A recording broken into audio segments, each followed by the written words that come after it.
January 2nd, 2020, second day of the new year. The boiler in the main character's small apartment stopped working. A guy with dark hair and a blue t-shirt looks at the steam-shrouded pipes, frowning. He thought he must have rented a house where the boiler was already on the verge of breaking down. Slapping his slippers on the floor, an elderly man shouted that young people do not know how to save on heating at all. Waving his broom, he yelled at them to just put on their socks and seal up the windows. The residents looked at him from their apartments. The man shouted that he told them not to load the boiler so much. The main character thought irritably that this old man had previously hinted to him that the boiler would not hold up at some point. He thought that if he went and told him now that the boiler was broken, he would definitely blame it on him, tell him to pay for the repairs and then raise the rent because he didn't take good care of the house or something. He thought that he would be happy to bury it somewhere in the yard, but there would be problems later. The wind was blowing in the shabby apartment and cobwebs were visible in the corner. The main character thought that his life since childhood was hard and painful, so a nice shower suits him even more than a hot one. Shivering from the cold, he hugged his hands and sneezed. He thought that this room was rather cold. He thought that maybe the old man's words had brainwashed him, because he almost immediately went to buy film to cover the windows. He stood at the entrance to the balcony, shivering from the cold. The main character thought it was called the butterfly effect. A flutter of a wing can cause a hurricane on the other side of the planet. Back then, he didn't know that an ordinary broken boiler would completely change his life. January 2nd, 2020, 9 o'clock in the evening, a guy wearing a black hoodie asked a store employee where the film was stored here. The girl replied with a smile that she was to the right of a large pillar with the letter F. He walked along the store shelves and thought that they really did have everything. The child, holding a wrench in his hand, asked his father if he would buy him one. The man in the blue shirt asked why he needed a wrench. He told him to put it down. Brandishing a wrench, the child said that it has a very comfortable handle. The protagonist thought that Lee Wai-young was, according to the owner of the shelter, a name given to him by a father he had never met. He thought about how Wa means peaceful and Yun means reach. Putting his hands in his pockets, he reflected that, for the owner of a name that meant peaceful achievement, he was living the exact opposite life. His parents abandoned him as a child, and the shelter gave him only a roof over his head and food. Two larger boys dressed in white beat up a frightened little boy. Little Lee Wai-young will punch another boy in the face with his fist while the adult tries to hold him down.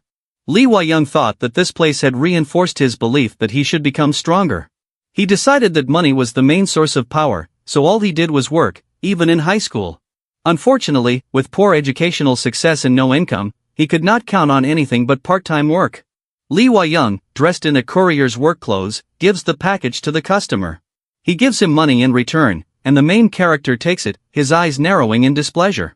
If Lee Wai-young has learned anything during his career, it's that the price of his time is a pittance. He thought of the world as a cruel place.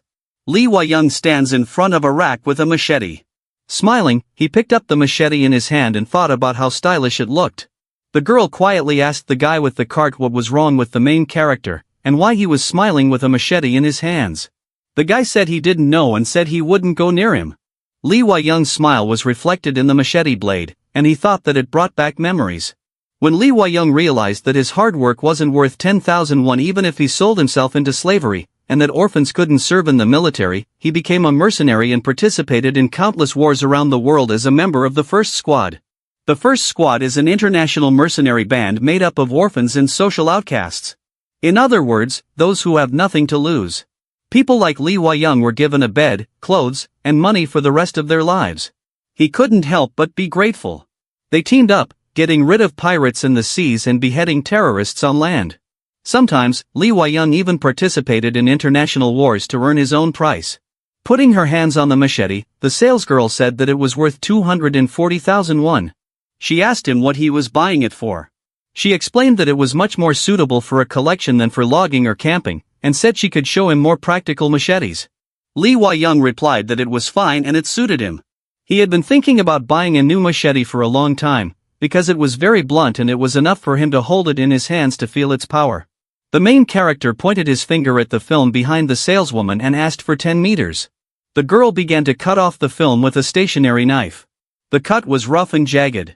Lee Wai-young thought irritably that this knife was so blunt that she couldn't even cut straight. He told her to stand back. The saleswoman raised her head questioningly. Lee Wai-young raised the machete and swung it in front of him.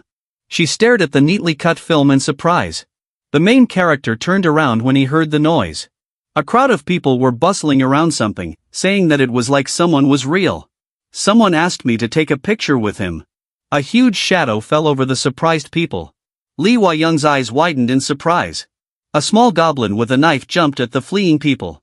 The fleeing guy looked back in surprise. The goblin leaped towards him with a vicious smile, swinging its knife. Blood gushed out of the guy's body.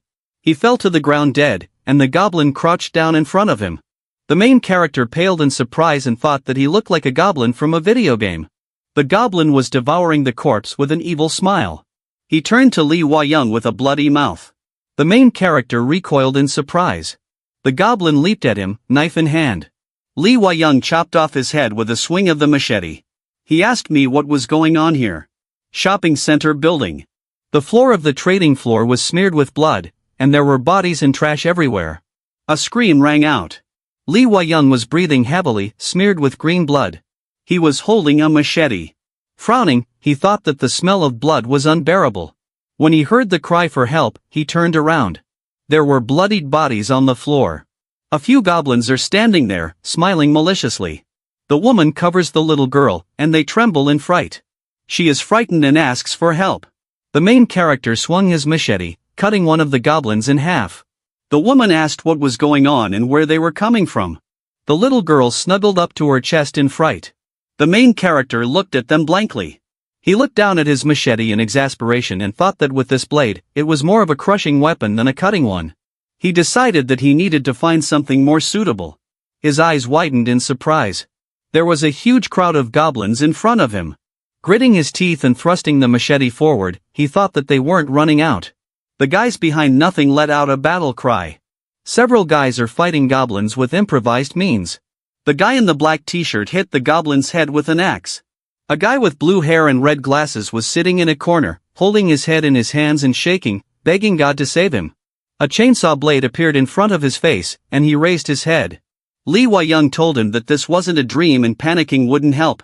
He told him to get up if he wanted life and added that prayers would not save him. The main character thought that right now, he just wanted to increase the number of goblins resisting. The four guys took up a fighting stance.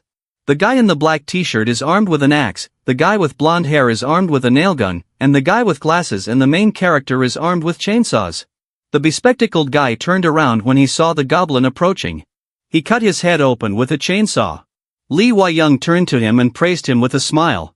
The guy looked down in shock, covered in green blood.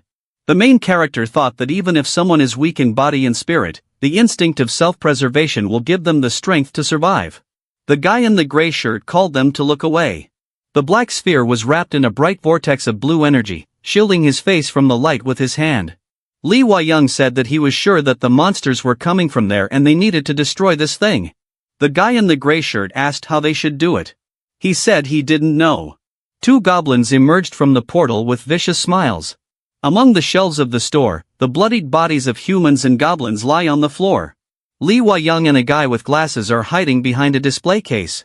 The protagonist thought that things were only getting worse and the number of goblins climbing out of the rift hadn't decreased at all and the resistance energy was plummeting. No one can even imagine how to get rid of them once and for all. The main character looked out from behind the shelter and thought that their appearance was also inexplicable. The spatial rift that the goblins come out of would have thrown even the most brilliant scientists into disarray. Several goblins devoured the corpse of a woman. Lee Wai-young counted from 5 to 1. The guy with glasses asked what he was talking about. The main character replied that there are 10 goblins in each wave and there are exactly 10 minutes between each wave. Frowning, he said there were 26 of them now and in 10 minutes there would be 10 more. The biggest problem is that even if Lee Wai-young understands the whole situation, he doesn't know how to resolve it. In addition, not everything in this store is a good weapon. Heavy weapons such as axes, crowbars, chainsaws, and sledgehammers will consume too much energy and yet they can only be used in close combat, face-to-face with monsters. One wrong step and you can become their food. Many of the people in the store are already dead and those who fought at full strength look completely exhausted. Gritting his teeth, Lee Wai-young thought that things would be different if he had a firearm. Someone gave the command, fire. There was a flash in the muzzle of the rocket launcher. They noticed the explosion behind them. Several armed soldiers entered the room and they announced that the counter-terrorism task force of the Metropolitan Defense Command was speaking. They said they were under their protection from now on. They told them to help the wounded and move towards them. A tank entered the room. Soldiers are firing automatic weapons. The goblin is shot in the back before it can attack the man with the child in front of it. The shop assistant covered her head with her hands as the shot hit the goblin behind her. Lowering the chainsaw, Lee Wai-young exhaled. The goblin's corpse fell to the floor in front of him, spilling green blood. The guy with glasses thanked the main character. He said with an awkward smile that his name was Kim Bo-won. The main character indifferently replied that he was tired. He stood up and turned away, telling him to go where he needed to go. He thought that he was tired of weaklings. One of the main lessons he'd learned from his years as a mercenary was that weak people were the heaviest burden. Lee Wai-young doesn't want to drag around with ballast, especially when the danger isn't over yet. Kim Bo-won gritted his teeth in fright as he held the chainsaw in his hands. The main character thought that with the arrival of armed soldiers, the need for someone like Kim Bo-won became even less. He walked over to the soldiers who were shooting at the goblins. Gritting his teeth, he cursed. He noticed that the soldiers' breathing was labored and their stance was unstable. He concluded that they were not much better than he was. Goblins rushed forward, dodging bullets. Lee Wai-young gritted his teeth. He held out his hand to the soldier and told him to give him the machine gun. He said that he was Lee Wai-young, a member of the first squad. Surprised, the soldier asked me to repeat it. Lee Wai-young snatched the submachine gun out of the soldier's hands with an indifferent face. Another soldier started swearing, asking how he even let them take his weapons. The main character took aim. The soldiers shouted to detain him. Lee Wai-young started firing his submachine gun, effectively taking out the goblins. The soldiers looked at him in surprise. One of them asked if he was imagining it. Another said that he was from the first squad. The soldier asked in surprise if he was talking about the most ruthless mercenary group in the world.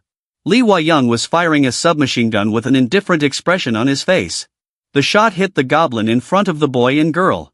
A soldier standing behind the main character motioned for the woman with the child to follow him. The shot hit the goblin in the chest. Soldiers helped people evacuate amid bloodied shopping malls. The dialogue box says, "Game restart." Lee Wai-young looked at the dialogue box in surprise. He clutched his head, closing his eyes. He thought about how incredible things had happened one after another from the moment he entered this shop, but his head only started to ache with the appearance of this window in front of his eyes. The main character thought that he doesn't know what kind of game it is, but the fact that it says reload, not load, confuses him even more. He had never seen such hideous monsters or something like that spatial rift.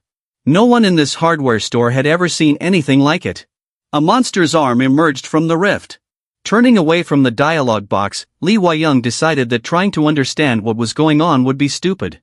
It occurred to him that things had happened since he'd come to this store that couldn't be logically explained. He turned around in surprise when he heard a loud sound. A huge orc emerged from the rift and let out a loud roar. Soldiers fired automatic weapons at him as people hurriedly ran away from the store. The orc covered his face from the bullets with his hand. Bullets bounced off his body. The main character shot at him, gritting his teeth, and shouted that they had no effect on him. The main character and soldiers fire at the orc with machine guns as it slowly approaches them. Someone jumped, swinging an axe. Kim Boon sliced through the orc's legs with a swing of his axe. Standing behind the fallen orc, she said that the lower half of the orc's body is its weakness, and if you make them lose their balance, it will not be difficult to deal with them. Lee Wai-young looked at him in surprise as he lowered his weapon. The soldier in the back asked who the guy was. The protagonist was surprised to think that this person was definitely a weakling. Just half an hour ago, he had been cowering in a corner and trembling at the sight of the little goblin, but the one who had just dealt with the orc without any problems seemed to know absolutely everything. Kim Boon chopped off the orc's head with an axe blow. He dealt with it with confidence and precision. Kim Boon stands over the dead orc with a calm face. The main character and soldiers are standing in front of a dead orc. Several more orcs emerged from the rift. Kim Boon calmly turned around. Lee Wai-young opened his mouth in surprise. A small boy with a wrench in his hand charged, swinging the wrench. The main character realized that this is the same boy who a couple of hours ago begged his father to buy him a wrench. Fighting orcs with only the knowledge of their vulnerabilities is reckless, especially with such a small and fragile body. However, he cuts up orcs as if he has dozens of years of experience. The boy kicked the orc's legs and it fell to the floor. Li Huayang turned around in surprise.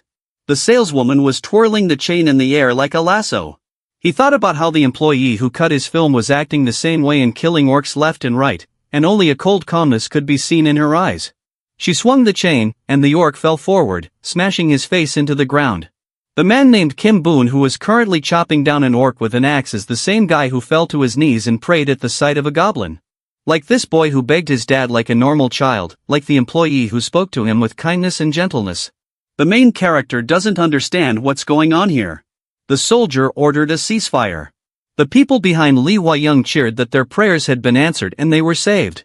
He wondered what the difference was between those who had changed dramatically and were fighting the orcs and the others, and what was the reason for this transformation. A blue dialogue box appeared in front of Li Huayang's face. It says, "There is no training here. However, you can ask 3 questions about the game. Choose your questions wisely." The main character drew attention to the words about training and questions. The mercenary squad stands with weapons in their hands, and in front of them stands Li Huayang with a machete in his hand. Their eyes glow blue. Li Huayang has a nickname that was given to him when he joined the most ruthless mercenary group in the world and fought in countless wars: fearless, someone who is not afraid of anything. It was invented by foreigners from his squad as he always kept calm and reasonable, regardless of the situation. Thanks to these traits, he could survive in disorderly battles, among numerous shells and debris. The blue dialogue box says, "The right to ask questions is given to all people selected to become players." Li Huayang once again realized that trying to understand the situation was a stupid idea. Looking at the dialogue box, the main character said that this is no longer funny. He thought that he had no doubt that the writing before his eyes, like everything else that had happened, was real. Dead orcs and goblins lie on the floor, hacked to pieces. Li Huayang asked what was going on here. He said it was his first question. A voice came out of the dialogue box saying that this is the end of the world and a system designed to test humanity. And this is a combination of video game features that people like so much. The main character strictly said to stop talking nonsense. The dialogue box told him to choose his questions wisely and added that he didn't have to ask them right now. Frowning, Li Huayang thought that this mechanical voice sounded like a woman's and it annoyed him. He thought that if he could break through monsters with brute force, it wouldn't work here, because he didn't have a physical body and only communicated through text and voice. A voice from the dialogue box told the main character that the status window was available from now on. The dialogue box says that the status window is unlocked. A voice from the dialogue box said that people all over the world were chosen to become players and he is currently in Korea. The voice asked him to call up the status window. Raising an eyebrow, he was about to say that he didn't care about the status window, but he was interrupted by the status window appearing in front of him. Li Huayang chuckled nervously.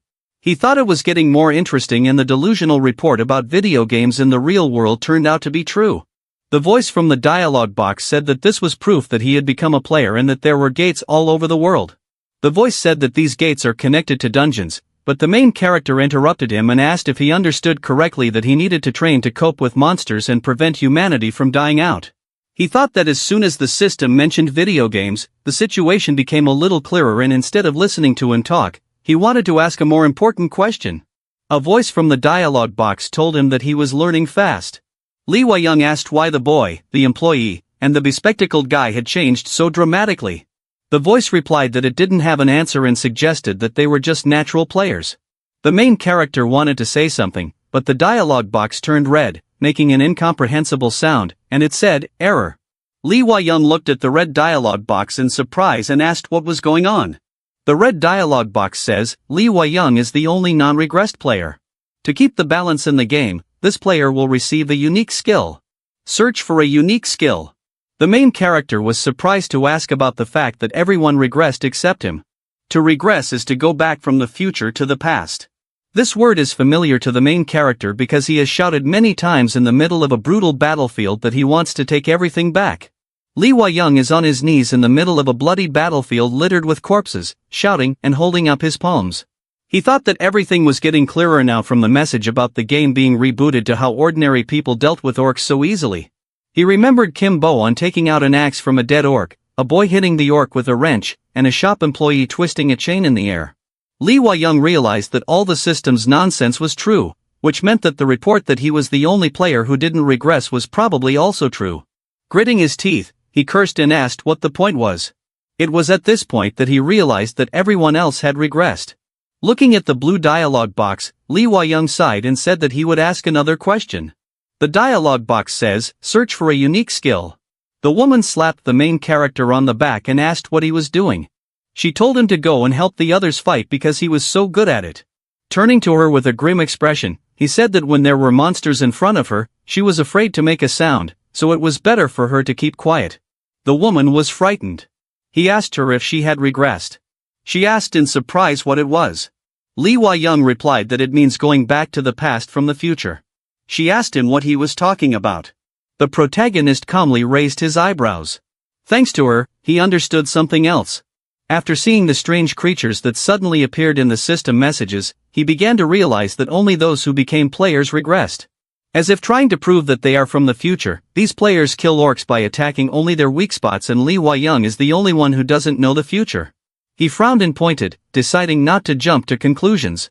Kim Bo-won approached him and asked if he could introduce himself again. He said that he was the reason he was able to become a player, and he had been looking for him all his life from dungeon to dungeon all over Korea because he needed to meet him. He said with a smile that this day was what changed his life. Lee Hwa-young asked if this was true. Kim Bo-won said that if he hadn't helped him and given him a chainsaw, he would never have become a gambler and would have been hiding in the basement for the rest of his life like everyone else. The protagonist calmly thought that these were definitely the words of a person who had visited the future. Kim Bo-won said with a smile that the only reason he was successful as a player was because Lee Hwa-young was an example to him. The main character asked him if he knew him well. He replied that there wasn't a single player in Korea who didn't know him because he was the player who entered the last dungeon. Lee Hwa-young was surprised. He thought that as soon as he began to understand the situation a little, he was being told another term that he was hearing for the first time in his life.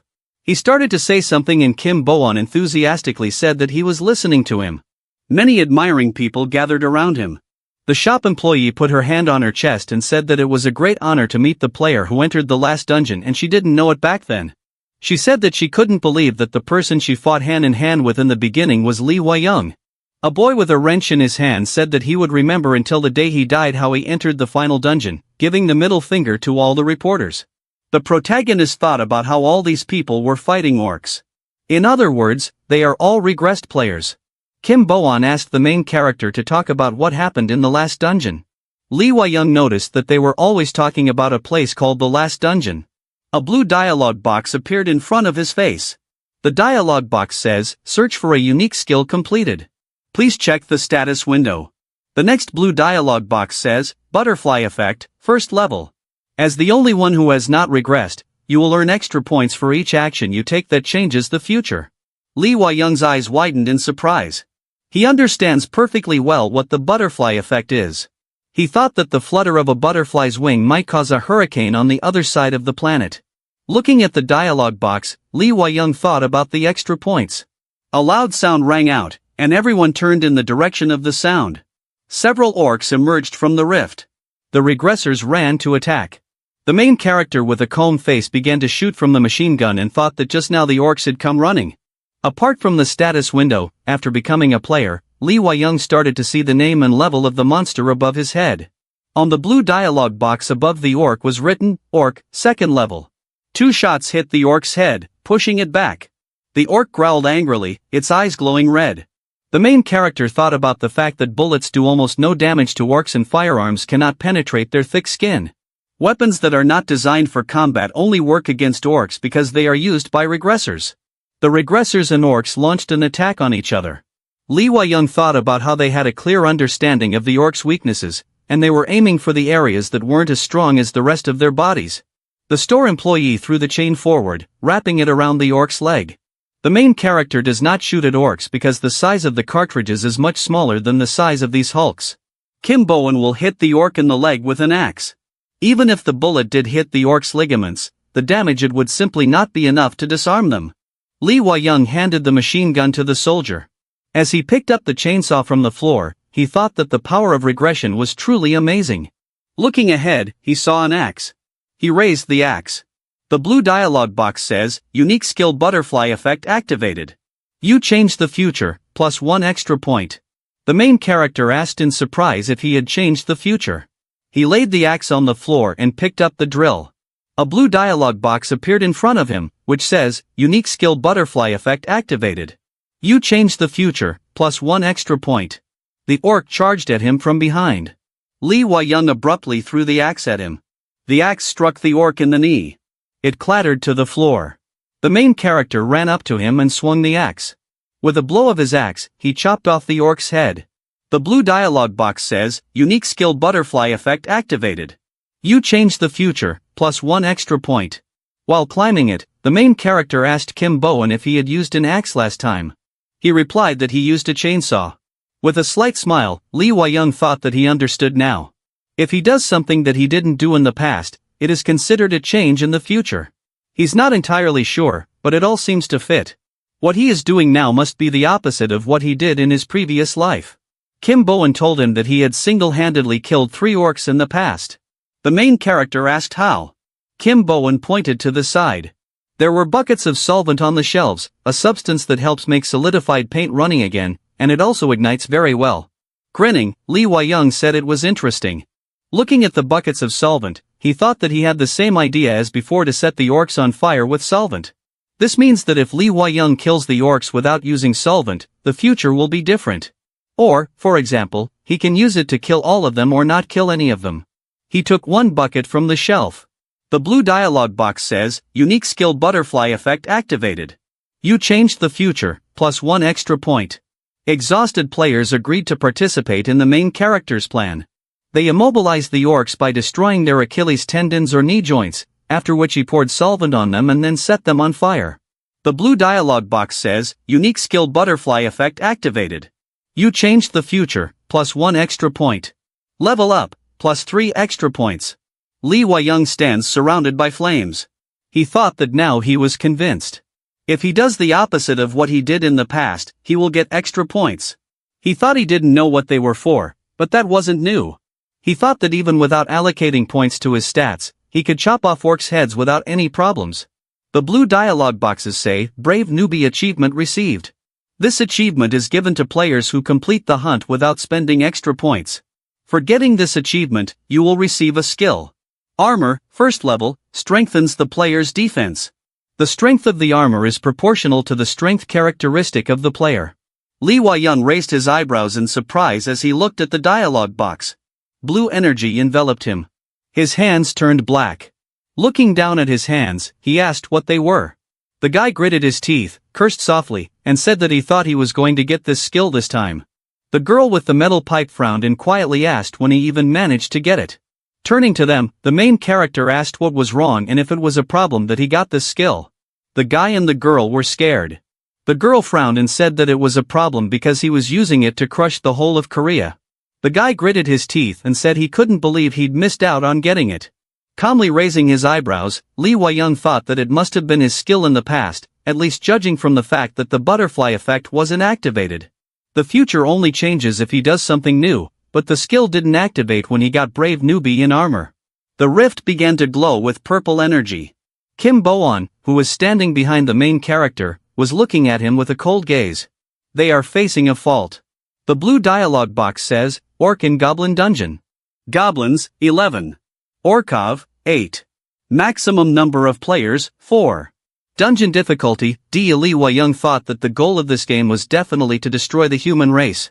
There are a fixed number of monsters in the dungeons, and after a certain amount of time, they come out of their gates and start destroying everything around them.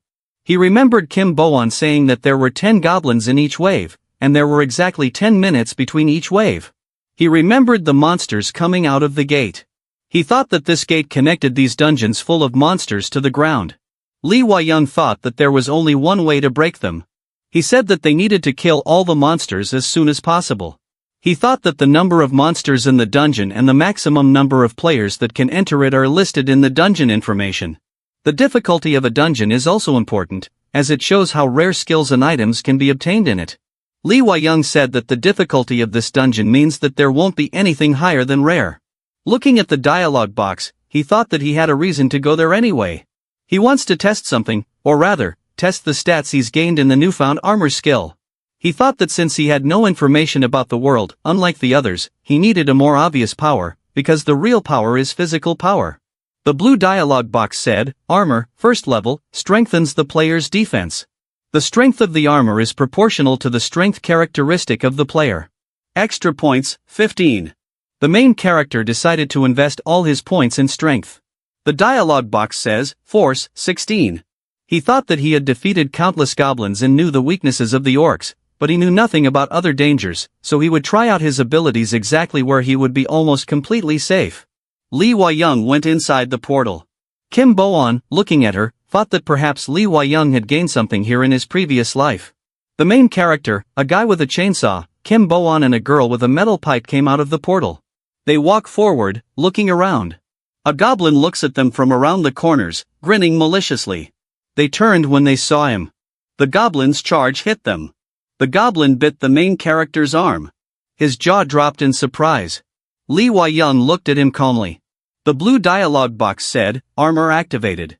He reached out a black hand and grabbed the goblin's head. He squeezed his hand, crushing the goblin's head with it. The blue dialogue box says, you changed the future, plus 1 extra point. Li Huaiyang thought that it hadn't even been 5 hours since the game started and his strength was already 16. The main character opened his hand and the goblin's corpse plopped to the ground. The girl said in a frightened voice that it was impossible. The boy gritted his teeth, cursed and said in surprise that he had crushed the goblin's skull with one hand. Kim Bo-on approached Li Huaiyang and asked how. He said that the armor skill was the only one in the world and it was probably because of it that he was considered the strongest player in Korea in his previous life. The main character asked indifferently, so what? Kim Bo-on said he needed it more. He took the chainsaw out of the guy's hand and threw it at Li Huaiyang. He frowned in surprise. Using his armor, he blocked the blow with his hand. The chainsaw blade sparkled as it rested against the protagonist's black arm. Chuckling horribly, he thought that even if he hadn't regressed, it shouldn't be like this. He decided it was his turn and held up a black hand. He grabbed the chainsaw blade in his hand and squeezed the chainsaw bent in his hand. Li Huaiyang threw the chainsaw from Kim Bo-on's hand to the floor. The main character grabbed him by the neck. There was a blue dialogue box above Kim Bo-on's head that said, Level 3. Li Huaiyang squeezed his throat and he was trying to say something. The main character looked at him with a dead look and thought, what a pity. He thought about how greed breeds destruction. The war teaches this and he even has a scar that now serves as a reminder. He guessed that they thought that since they had regressed to the hardware store and he hadn't yet managed to get all the skills he had in his previous life, they would be able to pick them up. Holding Kim Bo-on by the neck above the ground, the protagonist turned to the others and asked if there were any more applicants. They opened their mouths in fright. He told them to leave. Li Huaiyang continued to squeeze Kim Bo-on's neck. There was a crunch and he dropped it to the ground. He thought about how letting go of his enemies during the war wasn't a thank you, but a rain of bullets. And so it has always been.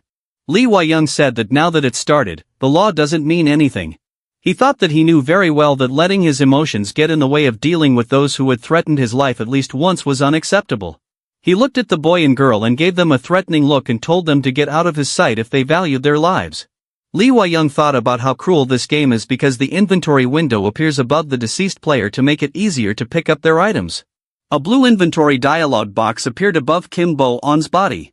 After clicking a button on the dialogue box, Li Huaiyang said it was convenient. The blue dialogue box says, Goblin Champion Necklace, Strength plus 3, Agility plus 3. In his hand was a necklace with a blue glowing stone. After putting it around his neck, he said that he now owned it. The necklace turned red. The dialogue box says, you changed the future, plus 1 extra point. He thought that 3 points of strength and agility was quite a lot. It gets 3 bonus points when a level is obtained, which means this necklace is equivalent to 2 levels. He thought that even though the more he leveled up, the less effect it would have, it was quite significant in the early stages. The guy crouched down next to Kim Bo-on's body and asked why he was wearing it. He said it was kind of tasteless. The main character picked up a chainsaw from the floor, walking towards the orc. He shoved the chainsaw into the orc's mouth. Swinging it up, he sliced the orc's head in half. Li Huaiyang said that he doesn't feel the difference. He thought that 3 points of strength to his 15 wasn't a small increase, but he still didn't feel any different. The blue dialogue box says, all monsters in the dungeon have been killed. The dungeon will soon be destroyed. Exit time, 3 minutes. You can only destroy the gate by killing all the monsters inside. When all the monsters die, the spatial rift disappears without a trace. This is exactly what Lee Wai-young was talking about when he said that the laws no longer make sense. Even regressed players don't know what happens to those who remain in the rift after the gate disappears. No one has yet returned from them to tell because their bodies are disappearing along with the gate. The main character goes to the portal, his jacket is torn in front. He thought that was why they gave him time to go out. He glanced at Kim Bo-won, who was lying motionless on the floor. He noticed a boy standing in front of him. Lee Wai-young realized that it was a boy who wanted to buy a wrench. He asked him if he wanted to share the fate of Kim Bo-won. The boy replied that he wanted to stay with him. The main character refused him and urged him to leave.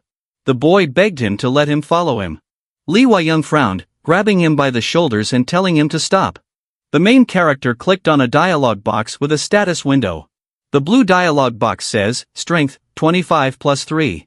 He thought that with the boost from the Goblin Champion necklace, his type strength was 28.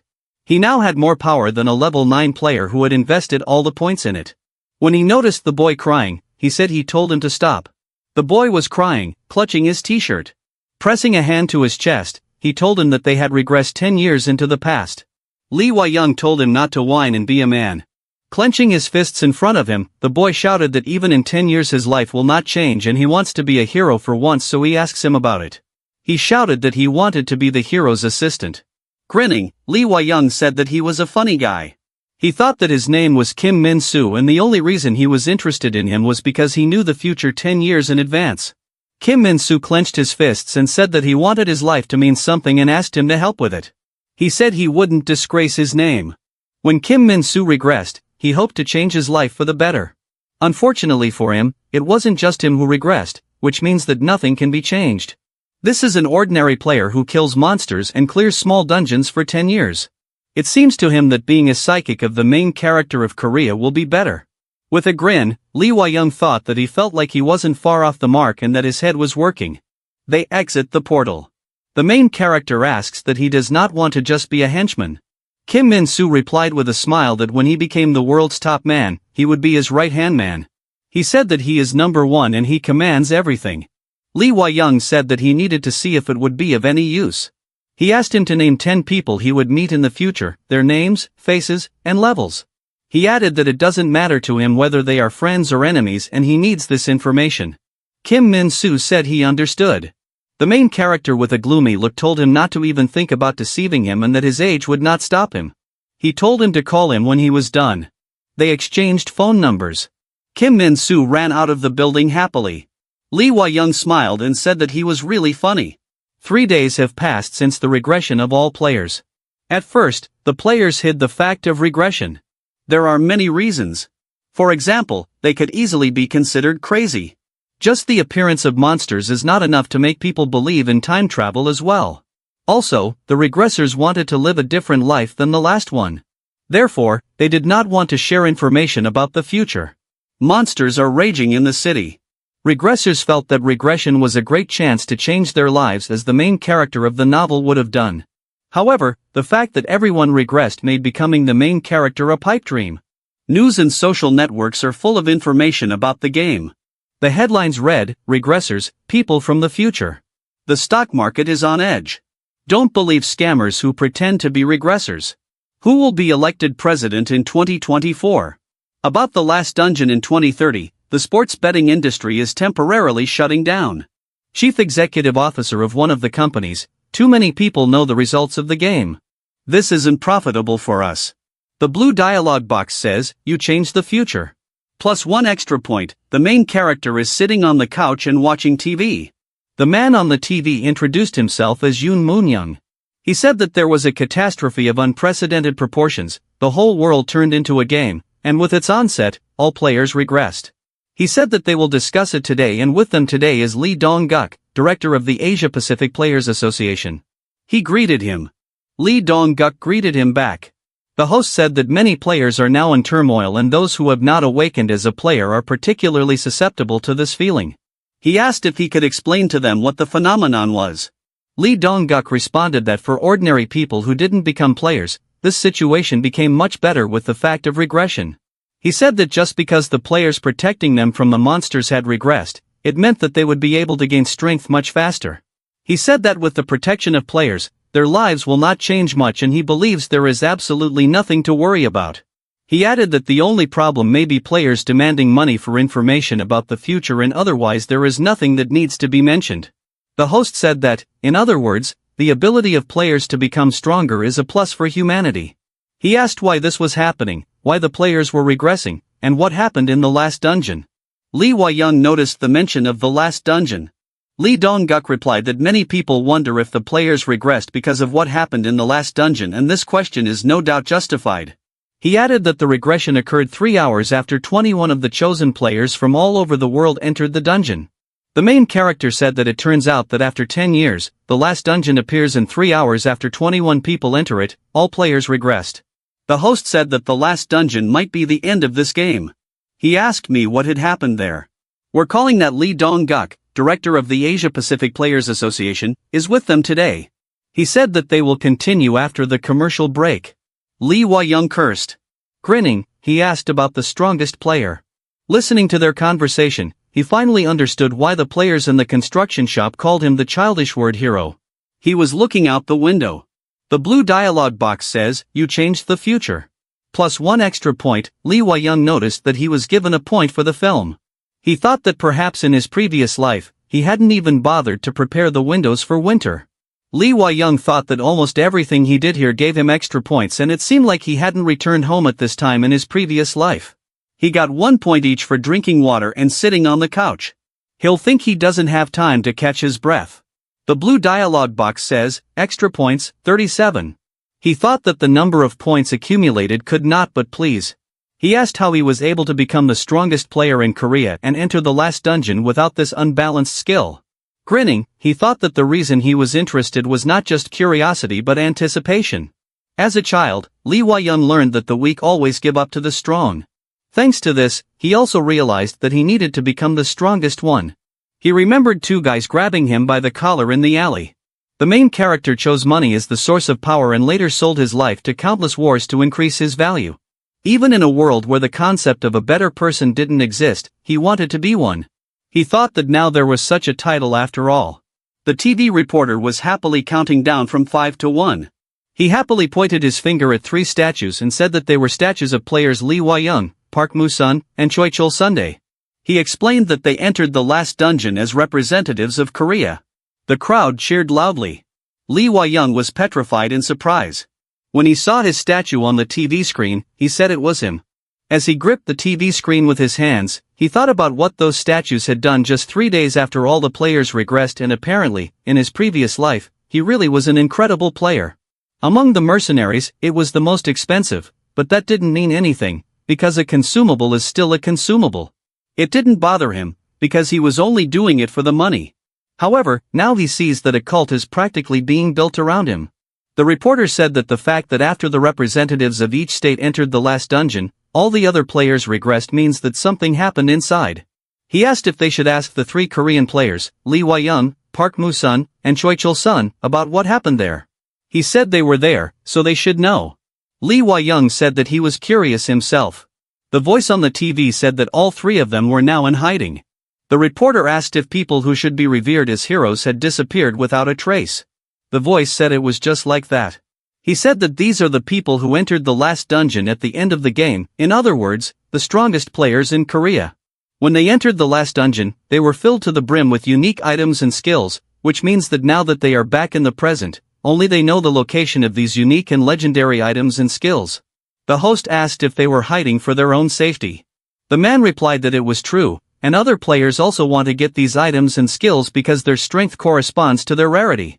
The host said that he had heard that the World Players Association had issued a new decree. The man agreed and said that players who entered the last dungeon in their previous life would be forgiven for all their crimes. The host frowned and asked if they were sure that this decree was necessary.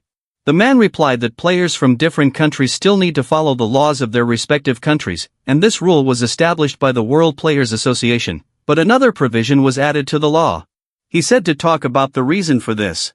The main character turned off the TV and said that he understood. He learned 2 interesting things. First, there are a lot of people hunting him. The second is that it is legal for him to beat them until they lose their pulse. He put on a sweatshirt and picked up a black face mask.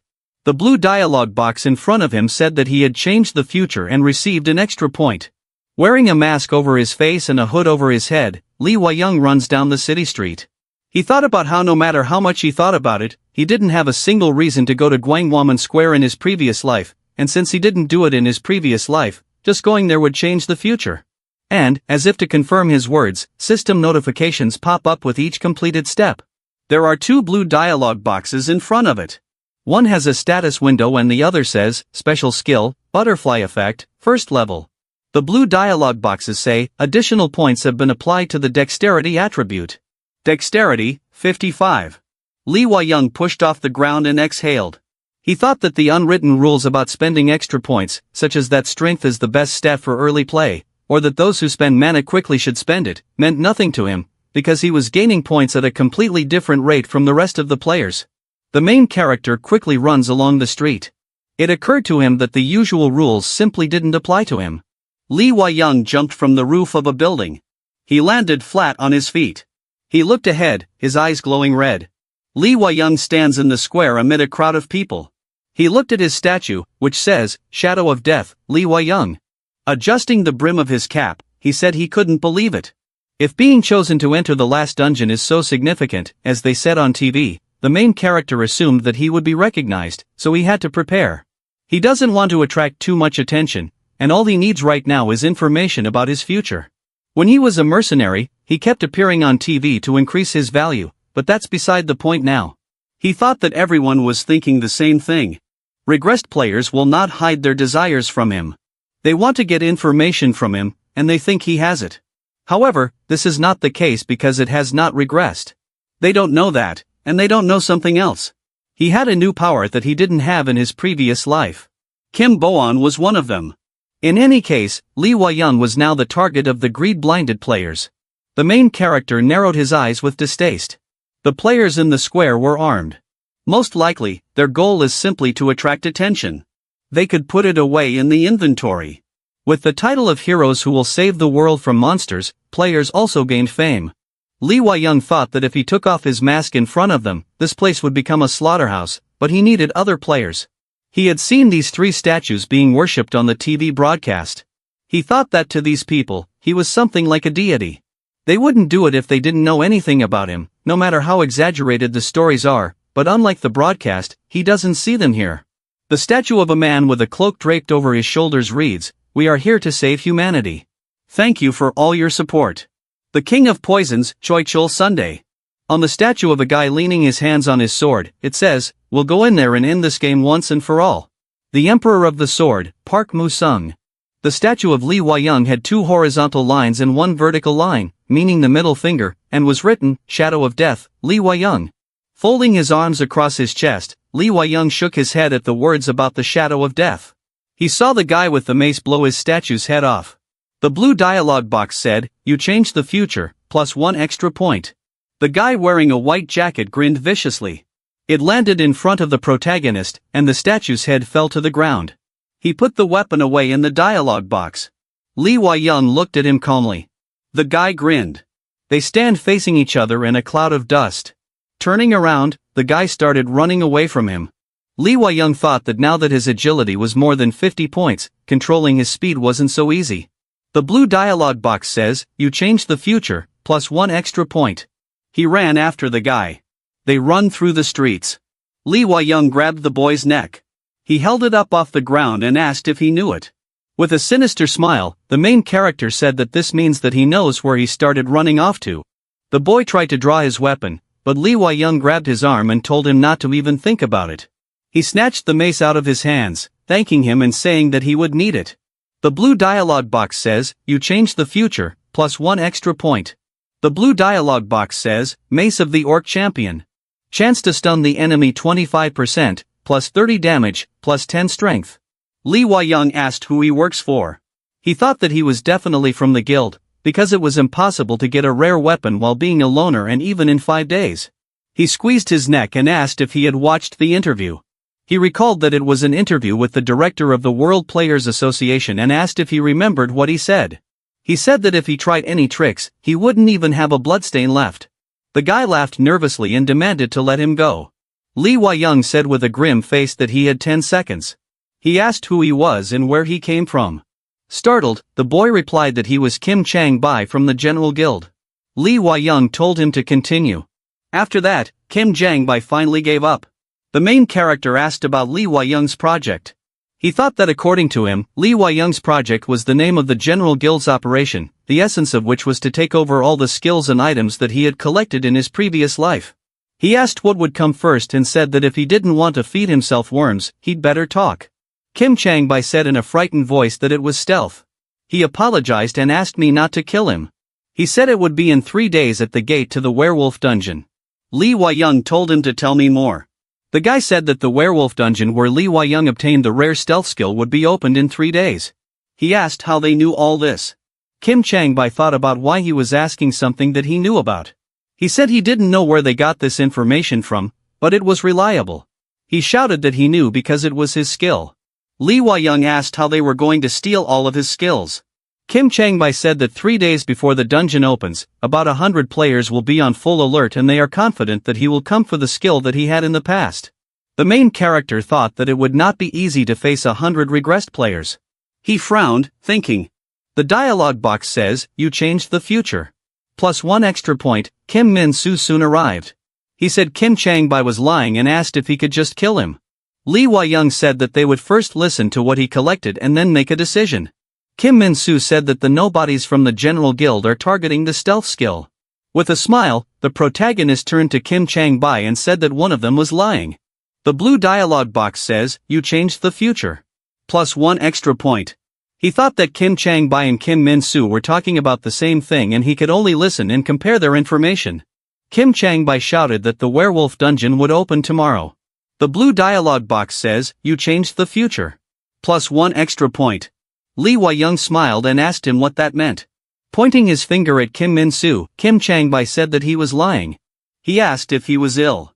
Kim Chang-bai accused him of trying to deceive everyone. The main character walked up to them and held out his black hands.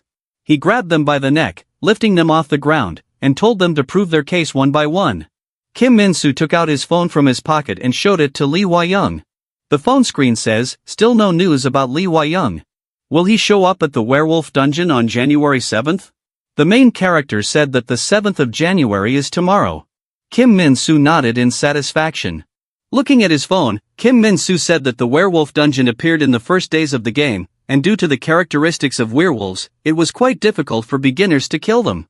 He said that their attack speed is many times faster than that of goblins and orcs and they gather in packs. He showed the screen of Lee Wai-young's phone and said that because of this, no one was able to win at the beginning of the game and the dungeon was eventually forgotten, and as a result, werewolves came out of it. Kim Min-soo said that this is why the werewolf dungeon is quite famous among players and these monsters from the nearest cities did not leave a stone unturned. Lee Wai-young asked about the fact that everyone knows where it is. Dungeons and gates weren't a problem for the unawakened. At the beginning of the game, they attracted a lot of attention due to the absurd unreality of what was happening. However, over time, the novelty was replaced by routine. Every time the gate opened, the unawakened ones either received an evacuation message or an army quickly moved in and secured the area around the gate. Above the ground, a red portal glowed, surrounded by police officers who asked to stay away from here. The only thing that ordinary people needed to do was to stay out of the way. When the players woke up and got used to the game, life went back to normal. However, the gate to the werewolf dungeon was on a different level. Monsters ran out of them and mercilessly destroyed the nearest cities when the game was just beginning. Now everyone hopes that a strong player will appear who can deal with the werewolves, so the location of the gate and the fact that there are werewolves inside it is known to ordinary people. With a frown, Kim Min-soo shouted that this dungeon was destroyed by Lee Wai-young in his previous life. The main character asked Kim Chang-bai if he was right. The blue dialogue box said, "You changed the future, plus 1 extra point." He said he would ask him one last question. Frowning, Lee Wai-young asked who gave him the order to smash his statue. Kim Chang-bai cursed and stuck his hand into the blue dialogue box. The main character clenched his hand and there was a crunch. The blue dialogue box says, "You changed the future, plus 1 extra point." He opened his hands. Kim Chang-bai fell to the ground, dead. Kim Min-soo gave him a startled look. Lee Wai-young noticed the dialogue box and said that it meant that he didn't kill him in his previous life. A werewolf dungeon opens on January 7th, which is tomorrow. In the past, no one could destroy it when it first opened. In other words, no player had the strength to do so. However, now that everyone has regressed, the situation is different. Folding his arms across his chest, Li Huaiyang speculated that a substance might kill werewolves, just as rat poison kills rats. He said that he needed to learn more about this dungeon. Kim Min-soo asked why he needed information about places he had been to before. He asked if he knew the best about them. The main character raised an eyebrow and said that it was because he didn't regress. He told him to shut up and said the interrogation was over. Kim Min-soo looked at him in surprise. After thinking about it, he said that the most important thing was that it was a level 5 dungeon. He asked what his level was and said that if it was less than 5th, then he wouldn't be able to enter. Li Huaiyang spread his hands in surprise. Gritting his teeth, he asked about the fact that he needed to be level 5. Squinting, he thought that the level didn't mean much to him. The status window says Li Huaiyang level 2, stamina 1, strength 28, mana 1, agility 55, concentration 1, bonus points 162, achievements brave beginner, skills, first level butterfly effect, first level armor. Li Huaiyang thought that he had used a total of 80 points and including the ones in reserve, that made a total of 242 points. Each level is awarded 3 points and if you divide 242 by 3, you get about 80.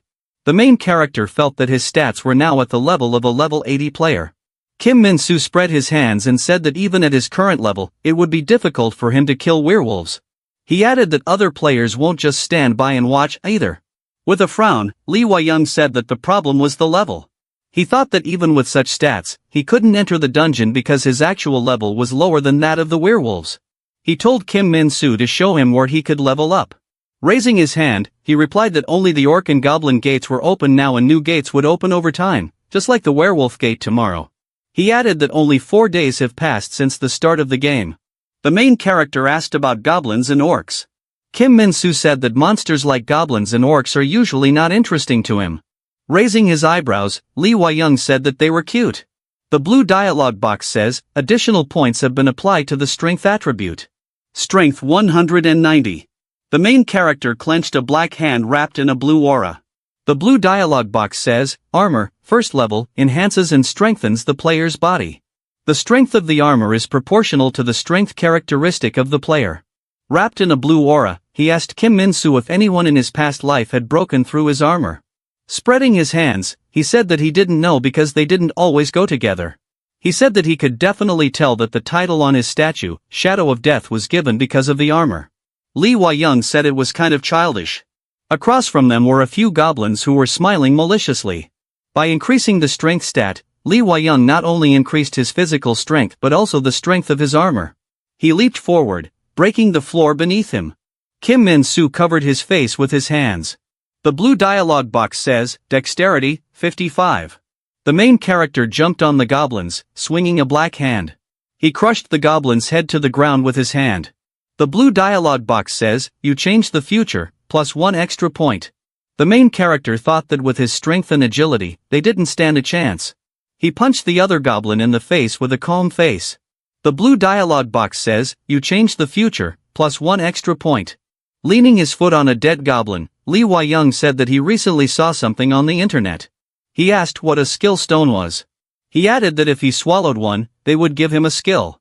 Kim Min-soo pondered and thought about how he didn't know what even non-players knew.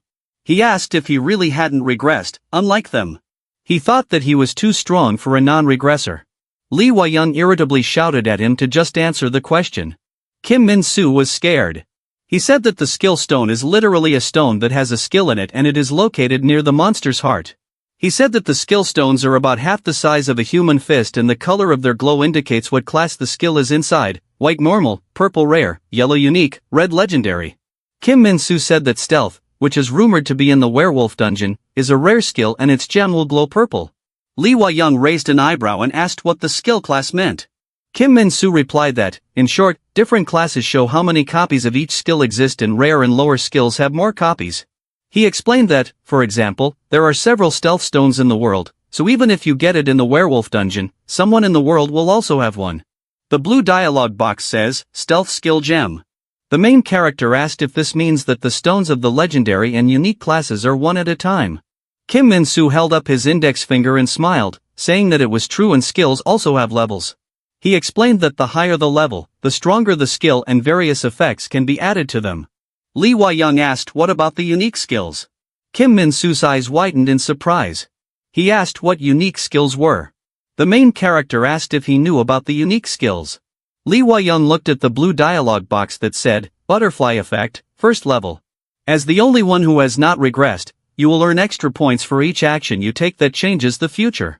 Kim Min-soo scratched his head in confusion. The main character indifferently told him that it didn't matter. Lee Wai-young walks down the street. He and Kim Min-soo hid around the corner of the building.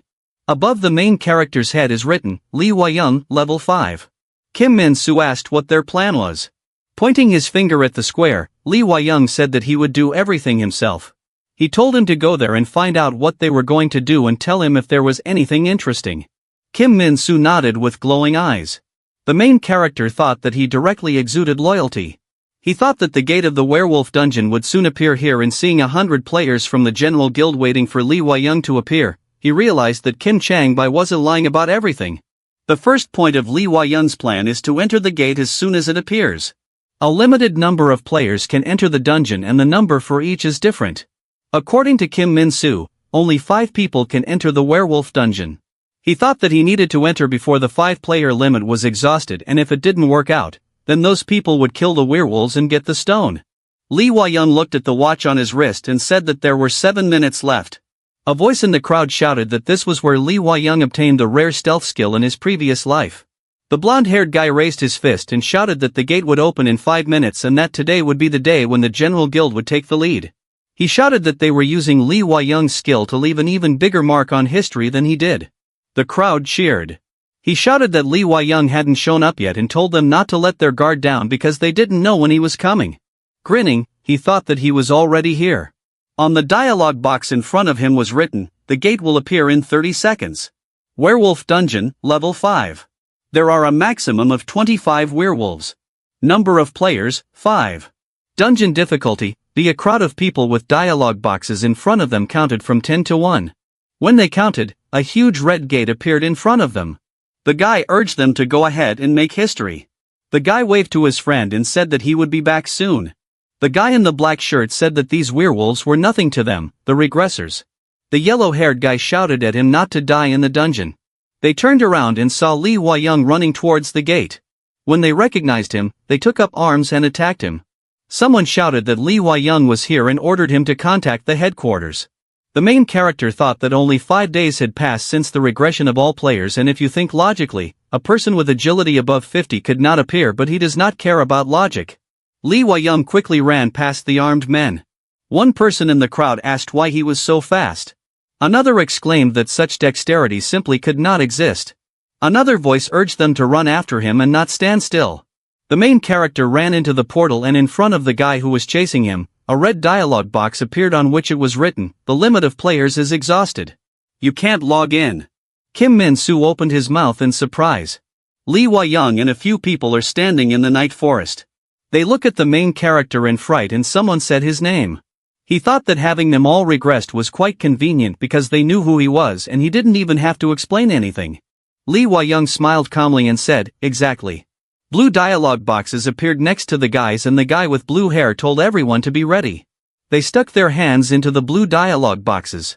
They ran to attack the main character while swinging their green whips. The blue dialogue box says, Goblin Chieftain's Whip, low damage, allows the wearer to control goblins, damage, +1. Lee Wai-young used the armor skill and his arms and neck turned black, the whips wrapped around his arms and neck. The blue dialogue box says, you change the future, +1 extra point. They pulled on the whips, spreading the protagonist's arms in different directions.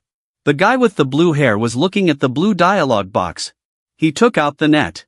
Lee Wai-young rolled his eyes in surprise and thought that they immediately realized that they were no match for him, so they decided to tie him up because their punches wouldn't have any effect.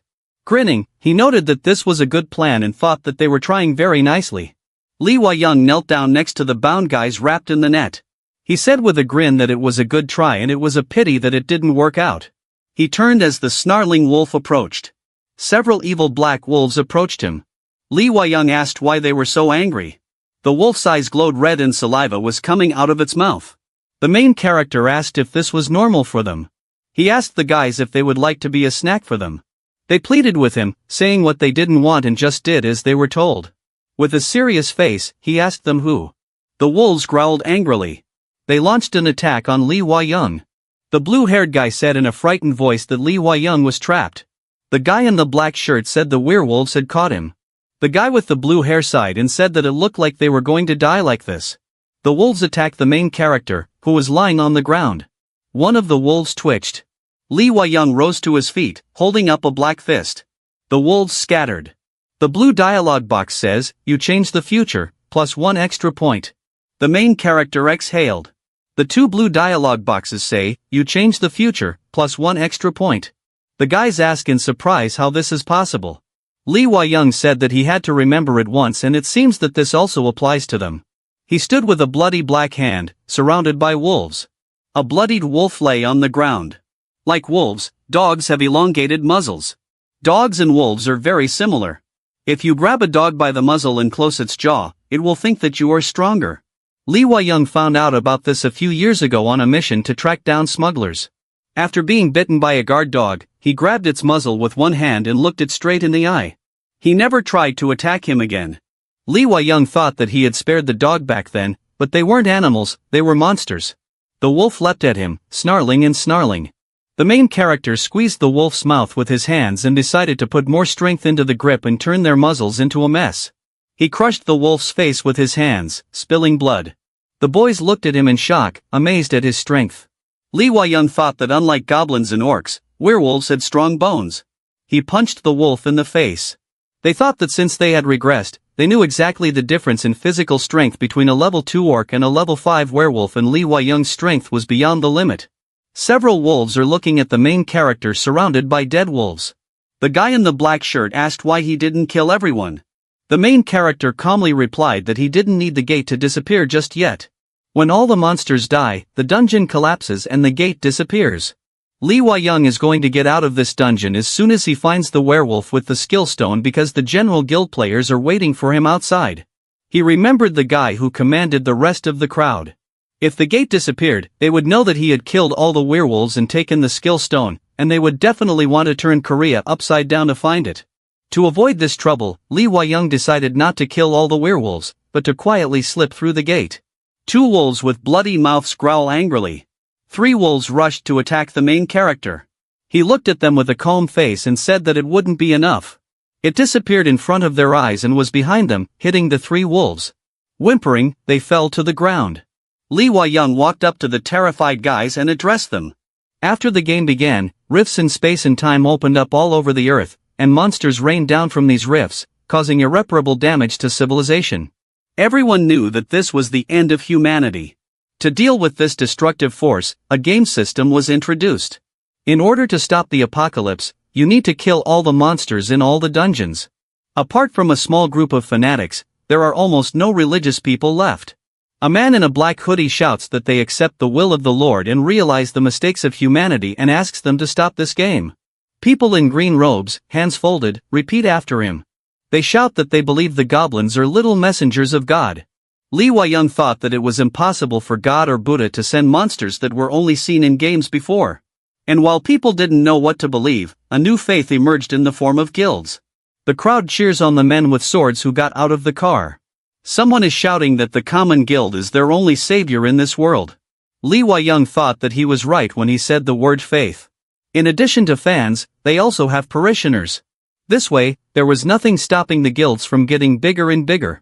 They were fighting among themselves for possession of the dungeons. What fell from the monsters could be used as a source of energy and even make weapons from it, which could help in further clearing the dungeons. In addition, skill stones from dungeons can be sold to players for a lot of money. In other words, owning a dungeon brings huge profits. And in addition to the material benefits, closing these gates, which are capable of enormous destruction, brings a lot of public approval. Lee Wai-young thought that the guild was both a business and a religion. He asked the guys who was in charge. The guy lying on the ground said in a frightened voice that it was Choi Chul-sung. The guy said that their main character is Choi Chul-sundae. The main character repeated his name in surprise. He thought he knew the name and saw it on the statue next to his own. He asked if he said to come for stealth. The dark-haired guy said in a startled voice that they were just following his instructions. The red-haired guy frowned and asked why he had just told him everything so easily. He called him a traitor. Lee Young paused for a moment, then sat down next to the red-haired guy and put his hand on his shoulder. His hand turned black, and he squeezed his shoulder hard, making it crack. The boy screamed in pain. The dialogue box says, "You changed the future and got 1 extra point." With a sinister grin, his eyes glowing red, he said that he didn't come here to joke around. Rising to his feet, Lee Young repeated Choi Chul-sung's name thoughtfully. He thought that he was the head of the General Guild. He asked if he was one of the people who went with him to the last dungeon. The 3 statues in Gwanghwamun Square were modeled after the 3 players chosen by the Korean representatives to enter the final dungeon. He is an associate who went to close the dungeon with the main character. The main character remembered the report about the erection of their statues and thought that he could not call him a colleague because he had never met him. He thought about the fact that the one he had fought hand in hand with was now trying to steal his skills. Lee Young said thoughtfully that he could understand it because that's human nature. He thought that he was not even offended by this, and he knew that the desire for personal gain is the engine of progress. He calmly opened one eye.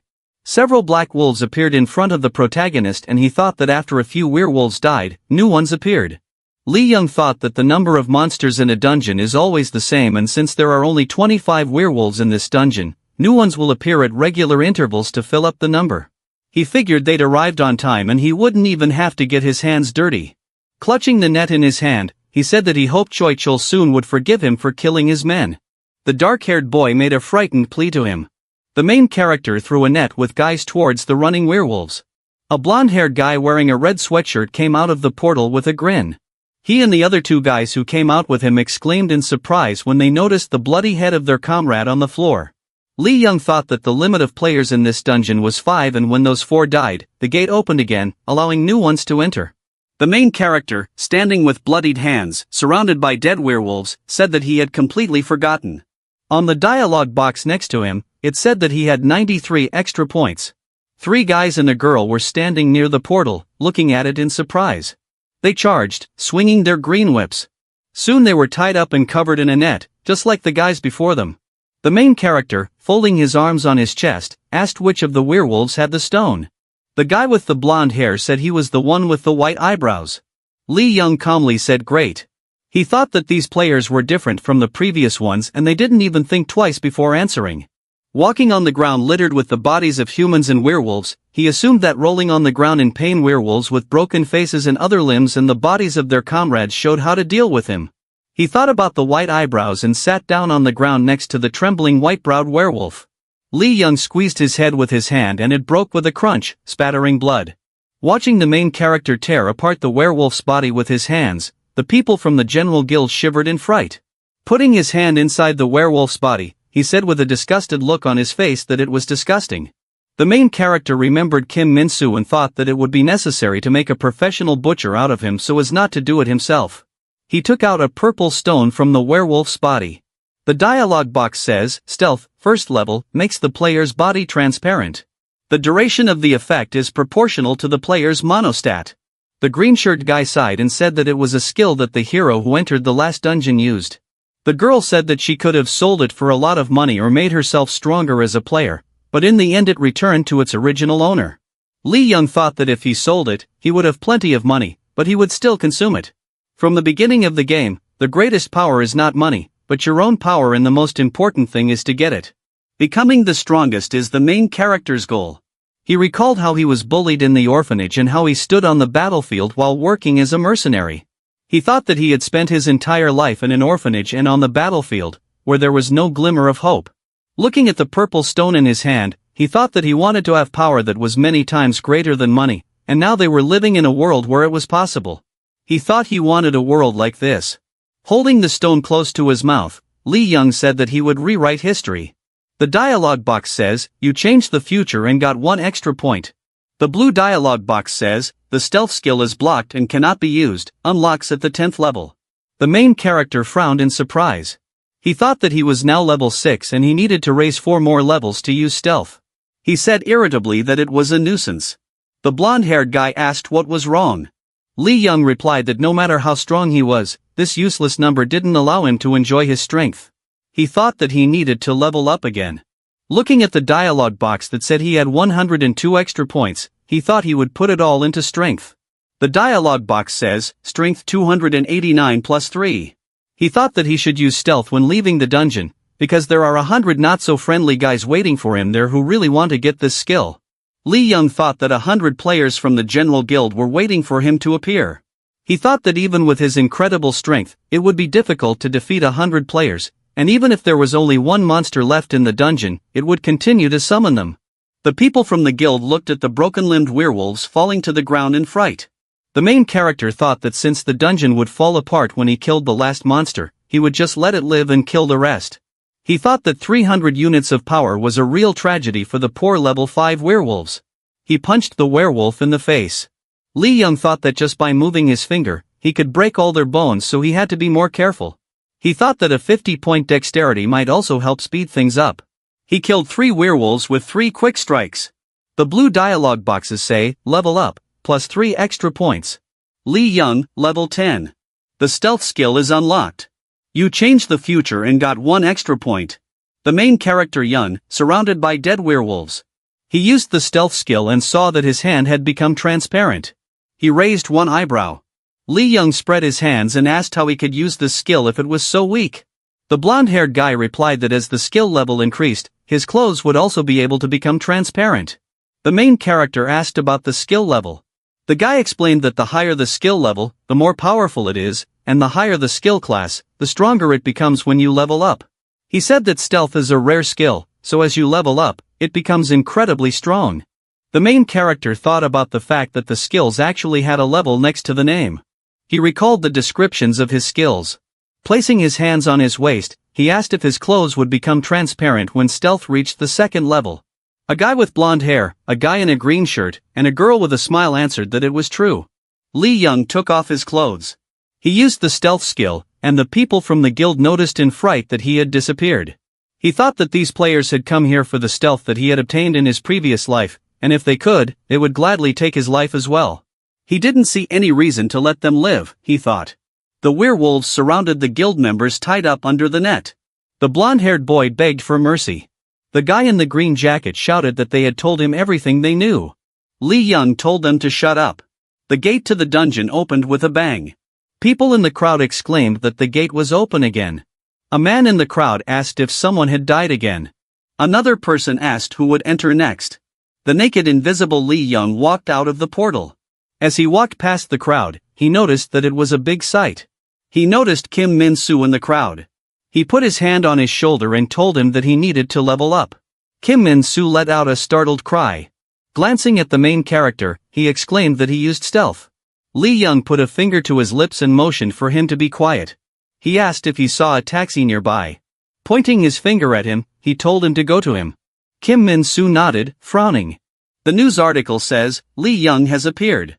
He went back for the skills he had in his previous life. 8 members of the General Guild are killed by werewolves. Leon's shocking hunting method. The skulls of the werewolves are shattered. Will it be unstoppable again? All about Li Young. The werewolf dungeon was destroyed just 5 days after the game started. Leaning his face on his hand, Li Young stared at his phone with a bored look. Kim Min-soo approached him and told him to look at his phone screen. On the phone screen, there was a video from the news release. The person said that many people were curious about Li Young's appearance in the werewolf dungeon. He asked why this was happening. Another person replied that there are many reasons, but Li Young's star quality definitely plays a role. The main character asked what it was. Kim Min-soo replied that they were discussing it. The voice in the video asked what he meant by star quality. The bald man offered to take an example of what happened in a previous life. He said that right before entering the last dungeon, Li Young gave the middle finger to numerous reporters and people really liked it. He said they adore how unflappable he is, being one of the strongest players, and he just does what he wants. Laughing, he suggested that was why people were so interested in him. The girl asked if he meant to say that everyone is watching Li Young just because of his star quality. The man replied that there could be many reasons, but he thinks so. Li Young said with a smirk that this guy can speak properly. The girl said that the chairman of the Players Skills and Technology Association wants to speak out. She asked him to speak. A guy with yellow eyes and white hair said hello and introduced himself as Park Young-sik, the chairman of the Players Skills and Technology Association. He asked if today's topic was Lee Young's future actions and if there was something else he could say. The girl asked if everyone agreed. Everyone else in the studio agreed. She asked him to continue. Park Young-sik closed his eyes and said that, in fact, as soon as Lee Young showed up at the werewolf dungeon today, the game was already over. They asked in surprise what he meant by that. Someone told him not to talk nonsense. The main character looked at the screen in surprise. The girl smiled awkwardly and asked him to explain. The bald man frowned and asked him to avoid saying things that might confuse people. The guy with the dark hair asked if he was just saying that because no one needed it anymore. Kim Min-soo told the main character that this is the chairman of the Players Skills and Technology Association, Park Young-sik, and he is a very influential person. He said that anything he says about players or monsters will be documented and a report will be made about it, so everyone is surprised by his words. Kim Min-soo explained that as all players regressed, the importance of the Players Skills and Technology Association plummeted, and they no longer have the monopoly on information that they once had.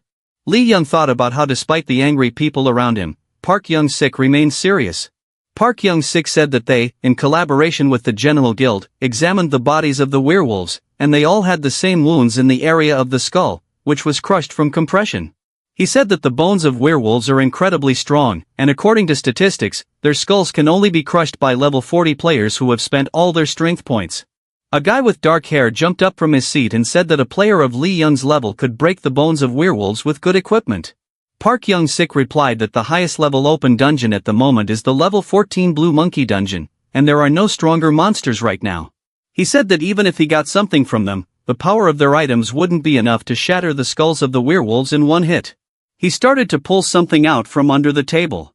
Park Young-sik said that he also wants to believe that Lee Young has the tools or equipment that can give him such an opportunity. He said that even though he had studied monsters for more than a dozen years, even he found it difficult to explain their injuries. He laid the werewolf's head on the table. The dark-haired guy asked him what he was doing, startled. The girl screamed, covering her mouth with her hands. Park Young-sik said that the most interesting thing was that Lee Young just poked the werewolves with his finger. He said that he had been studying the dungeons and their inhabitants for more than 10 years, but this was the first time he had ever seen anything like this. He said it was definitely a finger mark about the size of a medium one. A guy with dark hair exclaimed that this was absurd. The bald man pointed at him and shouted that what he had just said would sow confusion in the players' minds.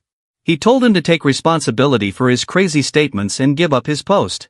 Lee Young, looking at the phone screen, thought that they all have selfish goals, and those who are trying to challenge Park Young-sik are people who have power. All of these people have high positions in organizations related to players and no less high authority among players. These organizations include the Players Association, the Guild Association, companies that generate energy from dungeon items, and companies that produce items and equipment for players. He thought that if it was true that he had killed the werewolves by flicking his finger on their foreheads, the regressors' morale, dreams, and hopes would be completely destroyed. He thought that it was obvious that the profits of companies working with players and dungeons would also drop many times. Park Young-sik said the game is over. He said that in this lifetime, Lee Young would once again be one of the last dungeon's entrants and complete the game.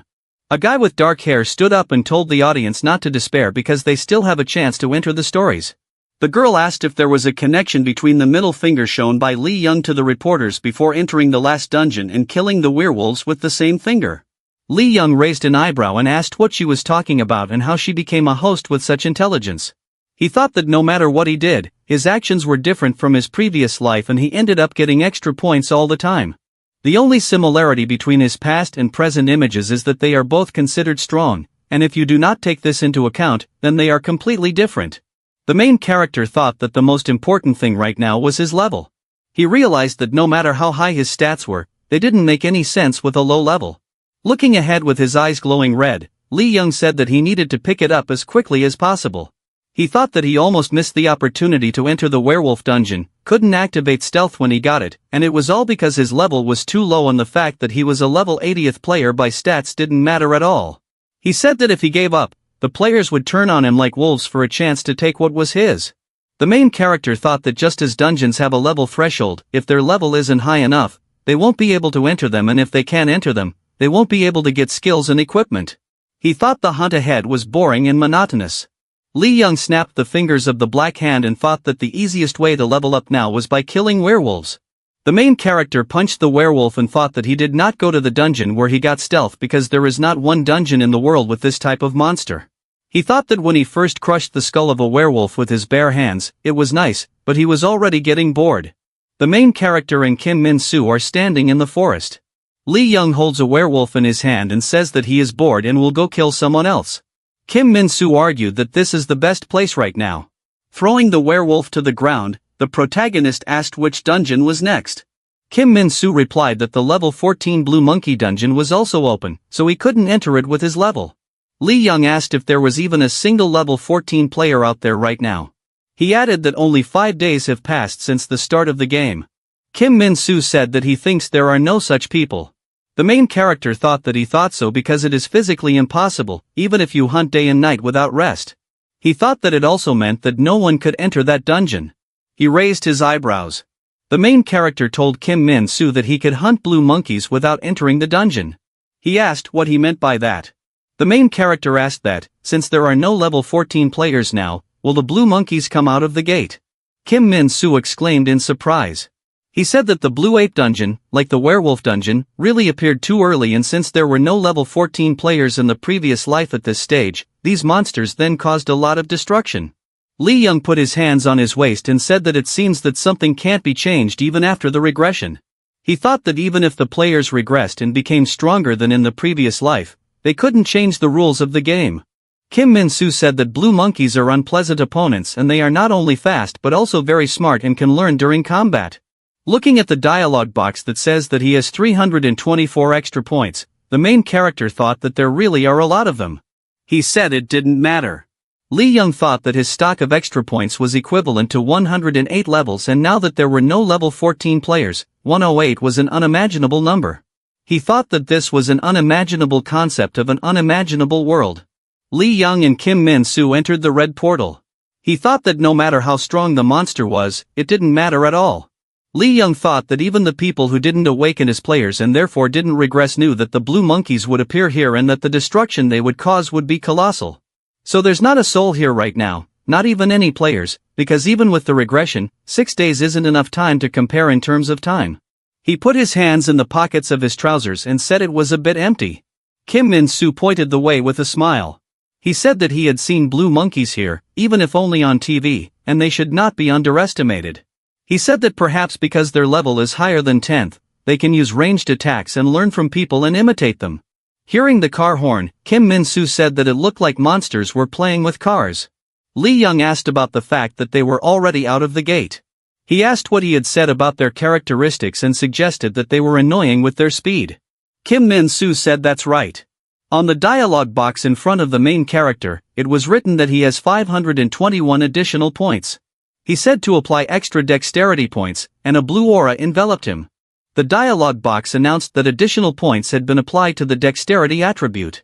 The next dialogue box said agility, 578 plus 3. The main character quickly ran forward. While shielding his hands from the gust of wind, Kim Min-soo exclaimed in surprise. He heard a noise. Kim Min-soo went after the main character, thinking that he was only level 3 and would die from one of their hits and he needed to be more careful. Lee Young was hitting the blue monkeys on the ground, surrounded by dialogue boxes saying that his level had been upgraded. He picked up a few blue monkeys by the tail with a sinister grin. He hit them with his other black hand, sending them flying. Kim Min-soo exclaimed in surprise as he watched the main character easily handle the blue monkeys. The blue monkeys try to climb back into the gate, but they can't. The main character thought that just like players can't enter a dungeon, if the limit is reached, the monsters can't go back. He was grinning at the blue monkeys standing in front of the dungeon portal with the red dialogue box. He thought that even though they were monsters, he could see the fear and terror in their eyes. Lee Young thought that regardless of whether it was a human or a monster, the look of someone desperately trying to survive was always the same. Kim Min-soo asked what was going on and said that it shouldn't be like this. He thought that the blue monkeys were said to be very intelligent, so they were trying to escape, but why were the monsters that destroyed humanity now running away?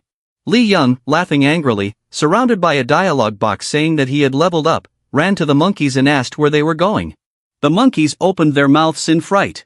The main character thought that in order for him to enter the dungeons that will continue to appear as the game progresses, he needs to have a high level, and if his level is lower than the level of monsters in the dungeons, he will not be able to enter them, and his life as a player will have to end. He thought that besides not being able to get items and skills, the difference between him and the rest of the players would grow and grow. He opened the status window. The status window read, Level 17. He smiled slightly as he looked at the status window shrouded in a blue aura. Kim Min-soo exclaimed in surprise that he was level 17. He asked him about how it had only been 6 days and he was already level 17. Lee Young was breathing heavily, his hands resting on his knees. He told him to shut up. He thought that he was completely exhausted, and it seems that the stamina unit is not enough support for such abnormal strength and agility, and this was not a problem, because with each level increase, his stamina was restored and only a few monkeys had to be killed, but after the 15th level, more and more had to be killed. The main character added extra points to stamina. The dialogue box says that additional points have been applied to the stamina attribute. Lee Young stood there, wrapped in a blue aura. The dialogue box says, Stamina, 213. He sprinted forward. Angry blue monkeys threw garbage at him. The main character covered himself from flying objects with his black hands. As he got closer, he grabbed the startled monkey by the tail. He started to beat up the other monkeys with a vicious smile. He said that all those who got out were finished. Kim Min-soo expressed surprise. Lee Young dusted off his hands and asked him what had happened. He said that everyone was amazed that he killed werewolves with a flick of his finger and they should have seen the carnage. There were many dead monkeys lying around them. The main character, catching himself, swore. He thought that thanks to Kim Min-soo, he remembered that they were in the underground parking lot of an apartment building, and in other words, there were almost no blind spots for the cameras. Looking at the security camera, he said that everything was captured on them. Standing in front of the big red portal, Kim Min-soo said that they needed to destroy the gate. The main character asked why, because if they leave them, the monsters will continue to appear and this will be a convenient place for farming. He replied that if they did that, then monsters of a higher level would not appear on the ground. Lee Young thought that the blue monkeys were level 14 monsters and he was now closer to level 18 and it was simply not profitable to kill monkeys and he was only here because there were no higher level dungeons yet. He asked me what it meant. Kim Min-soo replied that high-level dungeons only appear after destroying low-level ones. He asked if he thought that millions of people could all stop destroying low-level dungeons together. He said it was impossible. The main character thought this was true and he knows firsthand that people have always been incredibly selfish. He asked with a smirk if this meant that the more dungeons he cleared, the harder it would be for other players. Kim Min-soo thoughtfully agreed and said that if he closed the level 14 dungeon after only 6 days of starting the game, then level 15 dungeons would start appearing in a couple of hours. He said that in his previous life, the level 14 gate wasn't reached until 29 days after the game started. Lee Young asked in surprise how he knew that. Kim Min-soo said that he didn't seem to know. On his phone screen was a website called The Games. Kim Min-soo said that he is sure that he has played computer games before and this game also has a community that shares a lot of information. Folding his arms across his chest, the protagonist asked if he was getting his information from there. He replied that it was, and players post information about the dungeons they cleared here and the fastest clearing time is updated according to when a dungeon of the same level was closed. Kim Min-soo said that the Blue Monkey dungeon isn't the only level 14 dungeon in the world and the Green Orcs are also level 14.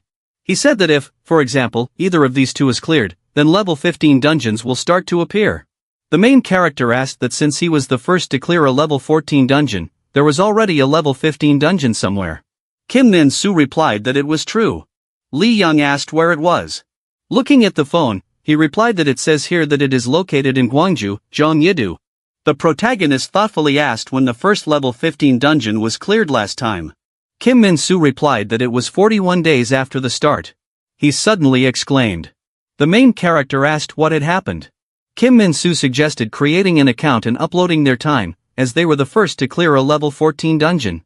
The main character asked what the point was. Kim Min-soo replied that this site is recognized by the World Players Association and the ranks of players are determined here. He said that the rankings on this site are determined by who cleared which dungeon first and it can be considered an official ranking table. He said that, they say that, in addition to awards from their country, the top of the table gets the appropriate treatment.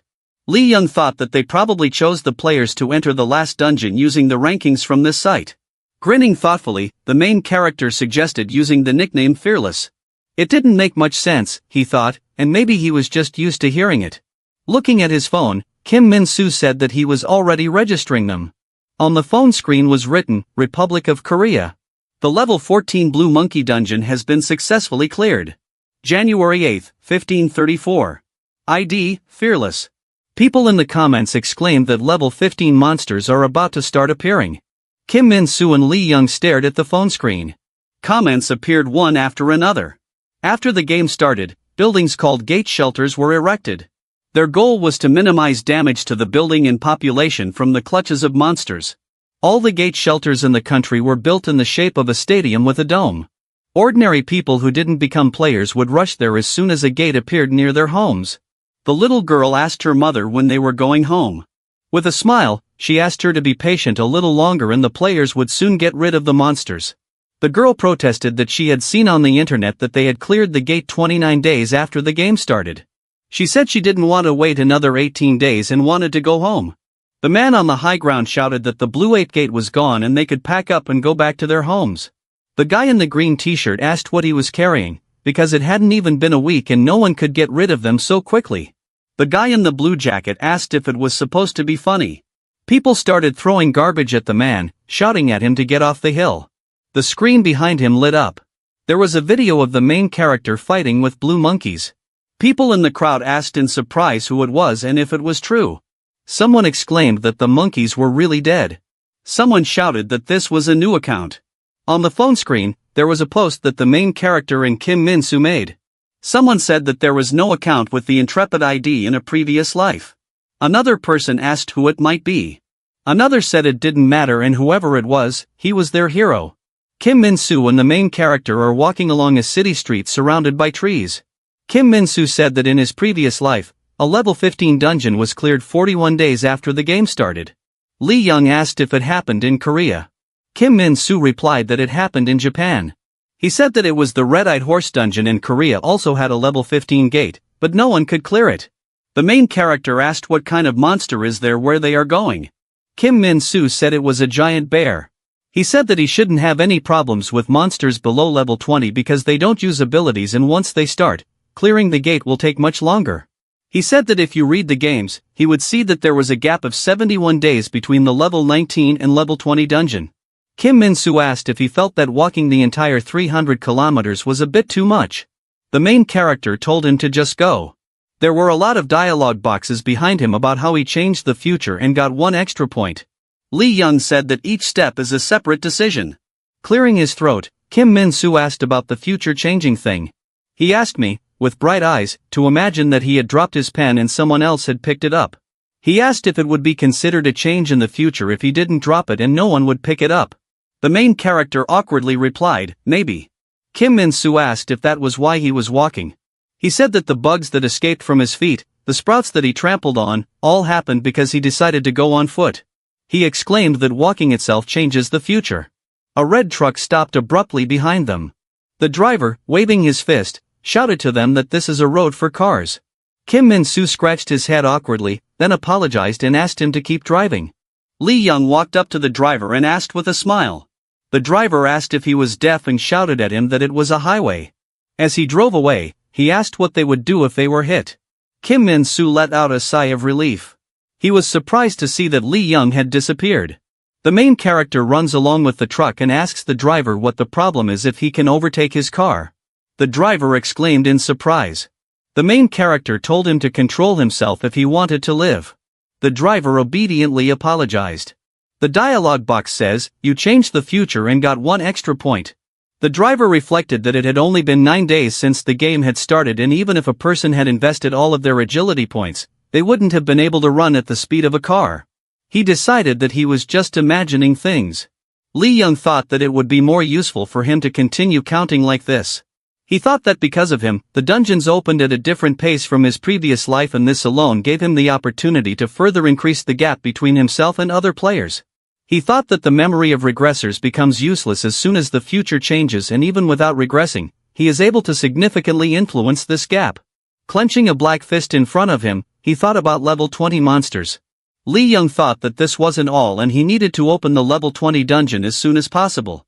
He had heard that in his previous life, he had used a weapon that was only available to players of level 20 and above, which meant that it had also fallen from a monster of the appropriate level and he needed to hurry. In front of the main character is a huge bear, growling loudly. Lee Young said that monsters will start using skills from level 20. He punched the bear in the stomach. The main character exhaled. There were 3 bears in front of him and the main character said that he was strong. The bear hit the ground in front of it. Lee Young dodged by jumping back. He ran up the giant bear's arm and the bear looked at him in surprise. Lee Young grabbed the bear's neck and snapped it off. The bear fell to the ground.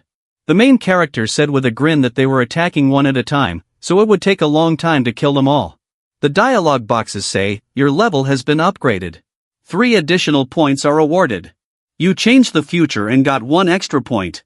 The 3 bears in front of him swung their paws with a menacing growl. Under the main character's post on the games, there were comments. The first one said, it looks like I'm not going anywhere in this life either. The second one said, let's just stop. It's time to start looking for part-time jobs again. The third one said, there isn't a single player in our area who can defeat a level 16 monster, so what should we do? Fourth, in other words, the monsters that destroyed our homes will soon reappear.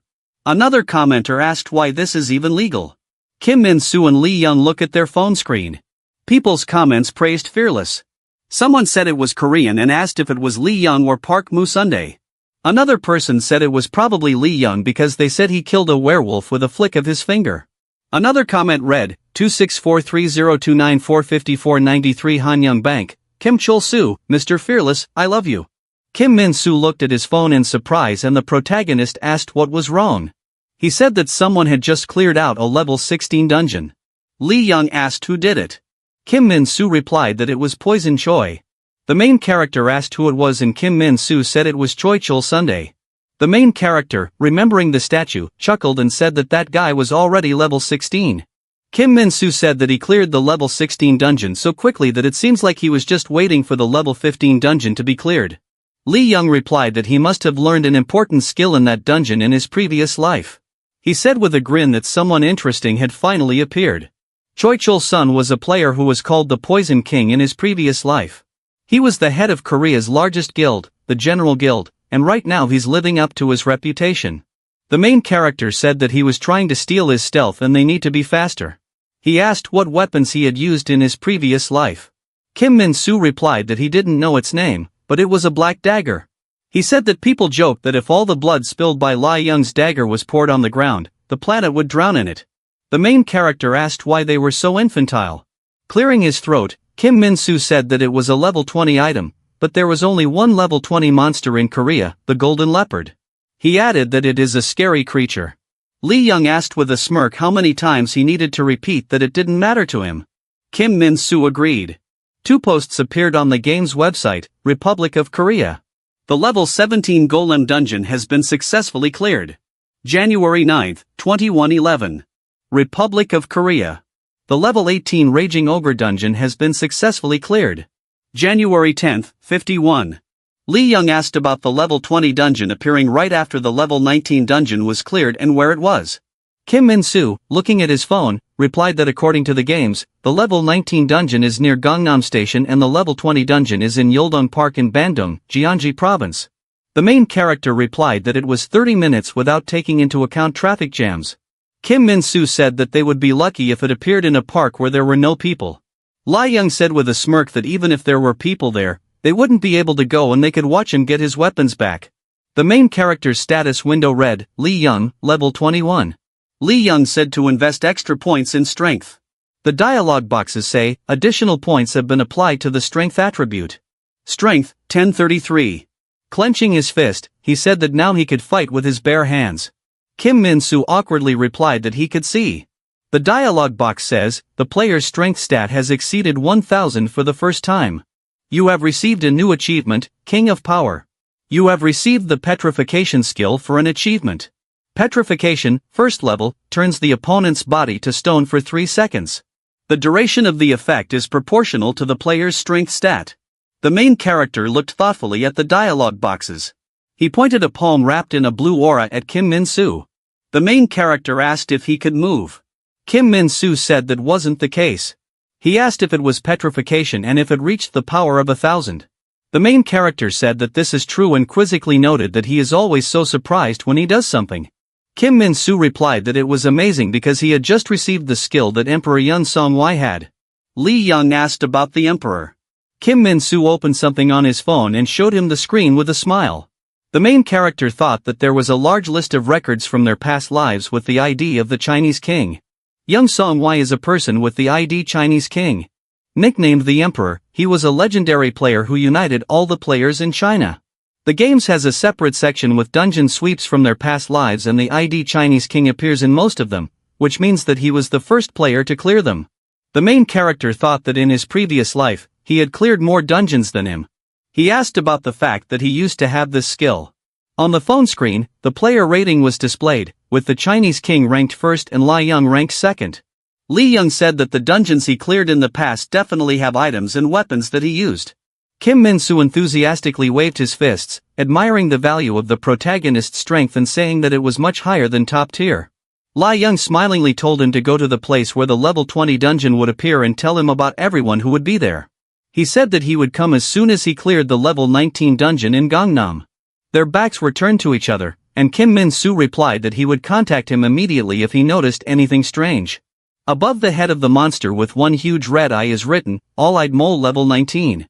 Li Young thought that he needed to kill them for the level 20 Golden Leopard Gate to appear. If anyone else on this planet clears a level 19 dungeon, the level 20 gate will open. He thought that he could just wait at them and enter as soon as they opened, but it seems that there aren't any players in the world who can clear a level 19 dungeon yet, so it's up to him to kill the blue-eyed moles. A police officer in a bulletproof vest asked the main character to show his documents.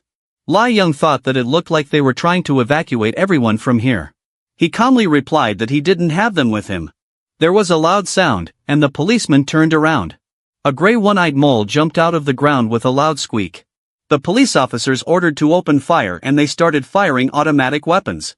The police officer shouted to the main character to leave the zone, because it is dangerous here. He told him that their guns were useless against them. He asked if he was a gambler. Li Young replied that it was true. Behind the policeman, a blue-eyed mole leaped up, swinging a paw with huge claws. The main character looked at him with red eyes and used petrification. The mole froze, unable to move. He fell to the ground, and the policeman recoiled in surprise. The main character grabbed the mole by the neck with a black hand and crushed it, squeezing it hard. The dialogue box says, "You changed the future and got 1 extra point." The policeman allowed him to pass and wished him good luck. Li Young went down the steps underground to the red portal. He thought that compared to the rest of the monsters, which were quite aggressive and stupid by nature, these ones were quite cunning. There are only 15 red-eyed moles in the dungeon. Standing near the portal, Li Young asked when they would get out. There were many holes in the ground in front of him. He thought they were buried in the ground and didn't look like they were going to come out. He thought that if he tried to dig them out one by one, he would waste a lot of time. The main character called up the inventory. A blue dialogue box appeared in front of him. A voice from the dialogue box said that the blue monkey's fur exudes extremely harmful fumes when burning. The voice told him to be careful because they could be fatal. Li Young thought that Kim Min-soo had talked about using the smoke from the burnt fur of blue monkeys to lure out monsters, so he saved up some wool. Kneeling down, he thought that there were 15 moles and many more burrows, and they had clearly caused quite a bit of trouble in his previous life. The mole jumped out of the ground, swinging a clawed paw. The main character blocked the punch with his black hand. He grabbed the mole's neck with his black hand and crushed it, squeezing it hard. He held out a tuft of fur to the next hole. The dialogue box says, "You changed the future and got 1 extra point." He threw the blue monkey's fur and a burning match into the hole. The dialogue box says, "You changed the future and got 1 extra point." He was standing in front of smoke-filled burrows, surrounded by dialogue boxes proclaiming that he had changed the future. Surrounded by dialogue boxes, he counted to 15. The dialogue box says, "Level increased. 3 additional points are awarded. All the monsters in the dungeon were defeated. The gate will be destroyed. Remaining time, 3 minutes." Kim Min-soo told the protagonist over the phone that he wouldn't really like it. The main character asked what had happened. Kim Min-soo said with a worried expression that there were a lot of reporters here. Li Young told him to get rid of them and that he would come soon. Kim Min-soo said it was suspicious. He asked why no one from the guild was here and why if they knew about stealth, they didn't know about it. He said that he didn't see a single person who looked like a guild member. The main character suggested that they understand that if they come, they will not return home. The police officer said that the fearless one was Lai Young. Another said it was expected. Another said that he killed all the moles in just half an hour. The main character was standing next to a police car, Yulden Park. While sitting in the car, the main character told Kim Min-soo that he told him to get rid of the reporters. Kim Min-soo apologetically replied that they weren't listening. Hanging up the phone, the main character said that he would solve everything once and for all. People in the crowd turned around when they noticed Lai Young. The reporter handed him a tape recorder and asked him what he thought about players all over the world complaining about it. A female reporter with a piece of paper in her hand asked if he was deliberately trying to undermine the morale of the other players. The guy with the camera said that the whole world is undergoing terrible destruction and high-level monsters appear much faster than in the past. He asked if he felt that the responsibility lay with him. Enthusiastic fans asked if they could get his autograph and take a picture with him. Lai Young stood with an eyebrow raised, surrounded by microphones. He thought the chaos was noisy and annoying. He thought that after being a mercenary and living in the midst of exploding shells and gunfire, he had come to appreciate silence. He remembered the explosion on the battlefield. Lai Young thought that he would use this opportunity to make sure that the reporters and other vermin wouldn't come within 100 meters of him. He said it was their own fault that they were so weak and they needed to try harder. The reporter asked if he really thought so. The main character answered in the affirmative. He said with a grim face that weakness is not a sin, but those who complain about their fate deserve hell. A reporter with dark red hair asked what he thought about Bovard, who entered the last dungeon as a representative of Canon, saying that Lai Young is an overrated player who is strong now, but will become the weakest among high-level players in the later stages of the game. Lai Young asked which channel had the most viewers. A guy in a yellow shirt and a girl with pink hair raised their hands, shouting what they had. The main character asked what the Canadian's name was. A reporter with dark red hair answered that his name was Bovard. The main character sighed, surrounded by camera flashes. He gave me the middle finger. Lai Young said with a smile that it was for Bovard. The blue dialogue box says, Golden Leopard Dungeon, Golden Leopards, 7, maximum number of players, 2, dungeon difficulty, B+. Lai Young thought that all players needed to hunt 7 golden leopards, and the B+ difficulty wasn't easy. He was standing in front of the 3 leopards, wrapped in a blue aura. The difficulty of a dungeon also shows how rare items can be obtained in it, and B+ means that they are the best here. Frowning, Lai Young swung his fist, which glowed with a blue light. The leopard charged at him, and the protagonist punched him in the chest. The leopard snarled angrily. The main character twitched, squeezing one eye shut. Looking at his hand, he thought that it was a sign that this would happen, and hearing the golden leopard roar, the player loses the ability to use skills for a while. The 2 leopards growled menacingly. He thought that he would not be able to hunt like before. Spreading out his hands, Lai Young said with a grin that he probably couldn't use his skills here. The leopard charged, and the protagonist dodged. As he turned black, he thought that he wanted armor, and if their fangs or claws grazed him even a little, he would bleed. The leopards looked ahead in surprise. The main character hit the leopard in the face with his fist. He thought that with the armor, he could block their attacks with his forearm and then kill them one at a time. Unfortunately, he didn't have any armor, he thought. Lai Young stands next to the dead leopard. 2 pairs of red eyes stare back at him from the darkness behind. The crowd of leopards roared. The main character with a sinister grin beckoned them over wrapped in a blue aura. The leopards charged.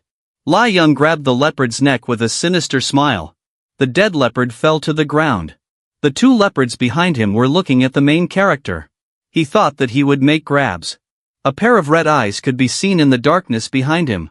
The leopard charged, growling menacingly. Grinning, the main character called for an end to this. Behind Lai Young lies a pile of dead leopards. He walks forward, holding the leopard's tail. Dialogue boxes appeared in front of him. You have defeated the level 20 golden leopards. Reward received. He looked thoughtfully at the dialogue boxes and wondered if he would have to open them again to get what he deserved. The main character was surprised to notice a new item in his inventory. He reached into the dialogue box. The dialogue box described a dagger wrapped in a red aura, dagger of destruction. A dagger capable of wreaking havoc on the wearer and everyone in its path. Can get the effects of the owner's skills. While holding the dagger in his hand, Lai Young touched the tip of the blade with his finger and said with a grin that it wasn't bad. The dialogue boxes say, all monsters in the dungeon are defeated. the gate will be destroyed. Remaining time, 3 minutes. The main character thought it was a strange dagger and it didn't have any stats or even any extra damage. The description is purple. He thought that he had finally obtained the weapon he had used in his previous life. Grabbing the dagger with his hand, he used the armor skill. The dagger turned black, as did his hand. The main character used stealth and the dagger became invisible as well as his body. Chuckling, Lai Young thought that he was really getting his skills. He thought that, unlike other weapons, it doesn't have stats but it can get skill effects. In other words, the stronger the main character, the stronger he is. Lai Young walked to the dungeon entrance with his hands in the pockets of his pants. He clattered out of the portal in the city, where he was met by reporters. Surrounding him, they said that there were rumors that he was the one behind the fearless ID in the games. They asked if it was true. Lai Young frowned. They asked if the Golden Leopard dungeon had been cleared and if there were any weapons from his previous life in it. He thought that the reporters were once again surrounding him around the perimeter. The reporters were standing in front of him, looking at him expectantly. The main character glanced at Kim Min-soo in the crowd. He stood with his hands clasped in supplication. Lai Young thought that he had asked Kim Min-soo to get rid of them while he was in the dungeon, but again, it didn't work out. He thought it was excusable since he had neither the power nor the authority. After a pause, he wondered why they weren't there. Surrounded by reporters, the protagonist thought that there must be players here eager to get his skills and items. He thought that even the reporters were waiting for him all this time and the players weren't. He thought it annoyed him. The man with the microphone grinned. He asked him when he would get the unique God's Eye skill. A man in a blue jacket with blonde hair grinned and handed him a microphone. The main character looked at him in surprise. He thought of the Eye of God. Lai Young asked about the Eye of God. He glanced at Kim Min-soo. Kim Min-soo nodded. People asked him what his current skills were and said that a lot of people were wondering. Another voice asked him to say something. The main character stood surrounded by camera flashes. Another voice asked what his level and stats were. Lai Young replied that his level was 24 and his strength was 1033. He stood frowning, and the reporters looked at each other in surprise. The main character walked forward, and the reporters in front of him parted. He said that he had heard that now any of his actions are legal. As he left, he started talking about what would happen if someone decided to harass him again. He silently indicated with a sinister grin that he would kill them. The next day, the world fell into chaos again. The headline of a newspaper article with a photo of Lai Young giving the middle finger reads, "Middle finger in response to Bovaard's provocations." Another newspaper headline reads, "Force 1033, the appearance of God." Another headline reads, "The Golden Leopard dungeon was cleared in less than 40 minutes. Does it have any peers?" Another headline reads a quote from North Korea's foreign minister, "In North Korea, there are very few players who can handle monsters. Lai Young needs to be stopped." Another headline says, "If you interfere with me, I will kill you." The article contains a photo of the main character indicating with a gesture that he will kill them and a quote, "I refuse to be interviewed. If you come to me, I'll kill you." Lai Young asked about the Eye of God. Kim Min-soo said that he doesn't know if it's actually called that, but it's a skill that he had in his previous life. The main character thoughtfully asked what he was doing. Kim Min-soo replied that it allows you to see the player's stats and inventory. Lai Young looked at him in surprise. He thought about the fact that the God's Eye was a skill that he had possessed in his previous life. Kim Min-soo held up his index finger and said that this is a unique skill that not only exists in a single instance, but also becomes much stronger when improved. The power of unique skills is not only in the fact that there are only one of them in the world, but also in the fact that when they level up, their strength increases many times. Lai Young thought that by increasing the stealth level, he could make the objects he touches invisible, and in the same way, unique skills not only increase their stats but also get new effects. Raising the level of a unique skill is sometimes called second awakening. Kim Min-soo folded his arms, closed his eyes and said that since he was the only one with the skill, only Lai Young knew about its true strength. He said that it was rumored that at the second level of the skill, he was able to detect the tiniest constriction of the opponent's pupils or learn the rhythm of their heart from a distance. He added that, given that he only ever hit players' weak spots, the eye could be even scarier. He imagined the main character standing on a mountain of corpses. Lai Young asked where he was. Kim Min-soo said he didn't know. Pulling something out of his pocket, he said it would probably help them. He showed his phone screen, which read, "Cleared dungeons." He said that the chance is high, but not 100%. The screen read, title, Golden Leopard Dungeon. Level, 20, Location, South Korea, Player, Lee Young. The main character thought that the games is a site that stores data about all cleared dungeons, including those that he cleared in a previous life. Looking at the phone screen, the main character said that there are a lot of them. He thought that the problem was that there were so many of them, and he definitely wouldn't be able to clean up each one. Lee Young thought that all the players had regressed and one of them would definitely want to get the Eye of God. He thought that it wouldn't be just one or two people, it could be both large guilds and low-level players. Kim Min-soo said that he should understand that he was one of the strongest players in the past, and there is a lot of talk about it. The main character asked why. Kim Min-soo held up his index finger and said that he felt that the rumors circulating among the players might be true. He said he was talking about Lee Young's project. The main character frowned and asked what he was saying about him again. Kim Min-soo said that the major guilds in South Korea definitely have a broad summary of every player who entered the last dungeon. He asked if he thought they knew a regression was going to happen. The main character thought that if they knew that they were regressing, then carefully collecting information about the strongest players in the world is a good solution, because it is much easier to pick up skills and items before someone else gets to them. The idea that they knew about the regression was absurd, he thought. Kim Min-soo replied that he hardly knew about the regression and just wanted to kill the players. Lee Young grinned and asked about the fact that they wanted to kill the players. Kim Min-soo replied that large guilds had very detailed information about famous players, where, when, and what they received. The main character asked what the murder had to do with it. Kim Min-soo replied that there was a connection. He asked if he remembered the stealth theft attempts. He said that they knew he already had armor, so they prepared nets and whips. Kim Min-soo said that now that he is stealth, they will come up with something else to minimize its effect in killing him. A lot of red eyes are looking at the main character. Kim Min-soo said that judging from the fact that they didn't succeed last time, it was logical to assume that they had a complete list of Lee Young's actions up to entering the last dungeon. He added that they are always waiting for an opportunity. The main character thought that these pieces of paper with information about his past life were now like a treasure map that would guide them through all the items and skills that he had. Kim Min-soo said with a sad face that he, like the other players, was a member of a guild in his previous life and their guild also did this. He said that in this world, skills and items are the main thing, so stealing them from others has become completely normal. The main character said that he still doesn't understand something. He asked that, assuming that he records information about all players who have items and skills that he needs, how does he know where they got them? Kim Min-soo replied that he would record the gate they had cleared. He said that back then, if they didn't have the skill in Gate 1, but they used it in Gate 2, then you can guess that it was obtained in Gate 1. Lee Young thought that players were willing to kill others for items and skills and to make things easier for themselves. They followed up watch every move of these players. Grinning, he said he liked it. He asked about the General Guild, a large guild that has always been the best in Korea. Poison King Choi Chul-sung, one of those who entered the last dungeon, is its head. First of all, since this is a large guild, they have an incredible potential for gathering information. Secondly, they had already tried to steal the main character's stealth. He thought that since they knew where the stealth stone was, there was a high chance that they knew the location of other skills and items as well. With a wistful grin, he said that he and Choi Chul-sung had some sort of unspoken arrangement. He said that he thought he knew why no one was at the Golden Leopard Gate. The main character said that they were preparing for a more important skill, the Eye of God. He said that regressors have little use for items unless they are legendary.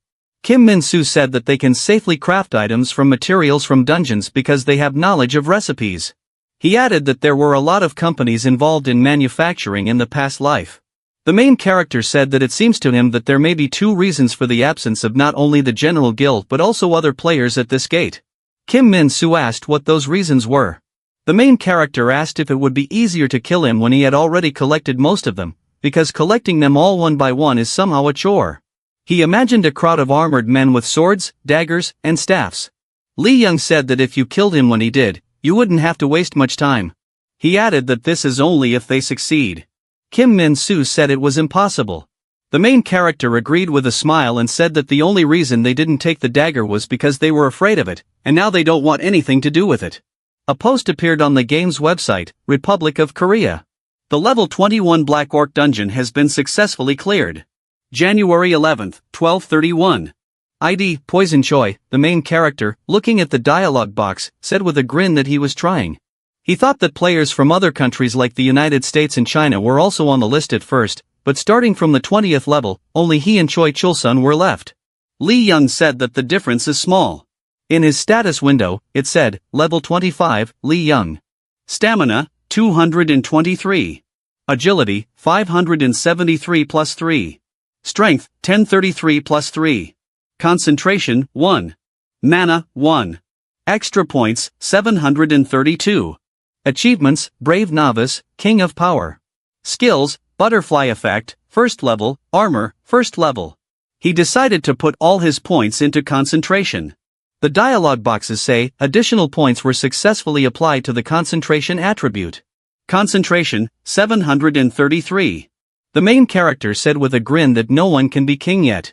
He thought that the Emperor achievement was obtained when he reached 1000 points of a certain stat and when his strength exceeded 1000. He received the King of Strength achievement and with it the petrification skill that the Emperor, Young Song-wai, had previously possessed. Shrouded in a red aura, Lee Young thought that a level 334 player would have 1000 stat points in total, and now that a level 21 dungeon had just been cleared, there simply couldn't be a player of that level. Kim Min-soo said with a smile that it was a good choice and concentration was important. The main character thought that concentration is very important in hand-to-hand combat, and he learned that if it is high, he will be able to use the rest of the characteristics even more effectively.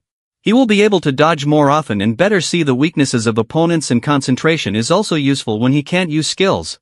The main character stands with his hands clasped and his eyes closed, enveloped in a blue aura. Kim Min-soo put his hands in the pockets of his shorts and asked if he needed mana. After a short pause, the main character replied that he had not finished it yet. Kim Min-soo admired that this was true because he used his skills wisely. The main character thought that the mana characteristic determines the ability to take and use mana from the streams around, and if everything is calculated correctly, then it will be enough. Lee Young only used skills when absolutely necessary, so he didn't spend much mana. Rubbing his neck, he said that he needed to increase his stealth level now. Kim Min-soo asked why not rush in and clean up quickly. The main character replied that they do not need to make a fuss if there is a way to avoid it. He thought that he knew that torturing hostages was much less effective in obtaining information compared to espionage and infiltration. Lee Young said with a sinister grin that once his stealth reached the second level, he would be at the General Guild headquarters. Kim Min-soo told the main character that he thought about how he always wears such unremarkable clothes. He raised his index finger with a smile and said that now that he was stronger, he should dress properly. The main character, lifting his jacket, asked what he meant. Kim Min-soo said that he needed something cool to show how strong he was. Lee Young replied with a smile that he didn't need cool clothes because he was cool himself. Kim Min-soo replied that he knew, so he thought that the clothes would make it more obvious. He looked down in frustration. Exhaling, the protagonist told him to guide him. Kim Min-soo agreed in surprise. Standing in front of the building's doors, he said that according to the rumors, this shop has the best clothes for players going to dungeons. When he got inside, he said with a smile that they sell not only ordinary clothes, but also unique items that make it easier to stand out from the crowd. In the room, 2 crossed swords hung on the wall and there was a row of shelves with potions of various colors. Colorful potions glittered on the shelves, armor sets glittered in the light. The main character was looking around the store while Kim Min-soo was talking enthusiastically. He showed the main character a leopard print sweatshirt and gold jewelry, and Lee Young shook his head in disapproval. The main character looks at the set of armor. The store employee asked if there was anything he could do to help them. Lee Young turned around. Kim Min-soo ran up to the store employee and said that they were looking for clothes that looked really cool. The employee twitched nervously. He agreed and told him to follow him. Kim Min-soo exclaimed in triumph as he held a box of clothes in his hands. The main character said that he looked happy and offered to go and pay. Kim Min-soo happily agreed. With an awkward smile, the salesman apologized for his bluntness and bowed, asking to be allowed to give it away for free as a thank you for their visit. The main character grinned. Kim Min-soo asked if this was true. As he left, Lee Young called out to Kim Min-soo with a smirk and thought that he couldn't have imagined that his reputation was enough to get clothes for free. The main character, dressed in dark clothing with a raincoat, walks down the street with Kim Min-soo. He asked how he could improve his stealth level. Kim Min-soo replied that the main thing for leveling up any skill is the level of proficiency. The main character asked what it meant. He replied that this is understanding and skillful application of the skill. Lee Young asked if this meant that if he just kept using it, it would improve on its own. Kim Min-soo said that skills also have a point system. The main character thought about possession points. When the skill level increases, a notification from the system appears. The blue dialog box says, the level of proficiency of the 10th level strength skill has been increased. If the level of proficiency increases from a certain action, then this action itself is called a proficiency point. Li Young said thoughtfully that since others have regressed, they know in advance what actions increase their skill proficiency. He asked what he should do. Stars shine above the bright night street of the city. The blue dialog box above the dungeon portal says, Goblin in Orc Dungeon. Goblin, 11. Orcs, 8. Maximum number of players, 4. Dungeon difficulty, D. There are many gates in the world with the same monsters. Even if someone cleared out one goblin in Orc Dungeon, the rest will remain. The main character and Kim Min-soo walk on the stone floor, having descended from the stairs on which the red portal is located. The main character thought that the dungeon of goblins and orcs became his field for experiments. Goblins are considered the weakest enemies in the game and therefore many such gates are not cleared to help beginners. Li Young thought that, apart from that, these monsters aren't even capable of scratching him, so it's a good choice for him. He noticed something ahead of him. The huge orc growled furiously. The main character thought about what action would satisfy the person who created this game. He used the stealth skill and became invisible. The orc looks around in confusion. The main character used the armor skill. Noticing that his skin had turned black and he had become visible, he realized that he couldn't use them at the same time. He thought that maybe it would be too strong. Li Young used stealth once more and took out the dagger. He stood behind the orc, wrapped in a blue aura. Kicking off the ground, he leapt at the orc from behind, swinging his dagger. He plunged it into the orc's neck. The dialogue boxes say, the level of proficiency in the first level stealth skill has been increased. You changed the future and got 1 extra point. The main character is hanging in the air above an orc falling to the ground. It clattered to the floor. Li Young asked if it was really that simple. He noticed Kim Min-soo standing next to the shivering orc on the ground. Kim Min-soo assumed that this would only be the case on the first level. The main character took out a dagger from the orc's neck. The dialogue boxes say, the level of proficiency in the first level stealth skill has been increased. You changed the future and got 1 extra point.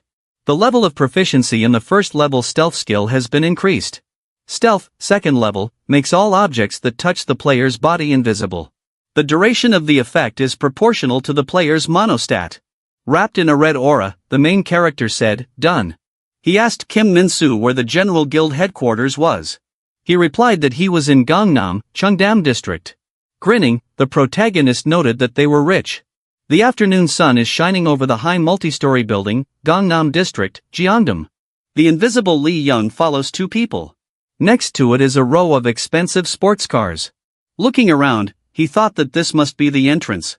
The blue-haired guy told the blonde-haired guy that because of Li Young, they were left with nothing all the time. He replied that Li Young was saving the world and told him to just pretend to participate in the guild's life and keep getting paid. Laughing, he said that if anyone had heard this, they would have been kicked out immediately. The guard greeted them. He swiped the card across the keyboard panel. The door opened and 2 guys walked in with the unseen protagonist. The blue-haired boy's eyes widened in surprise. The guard asked what had happened.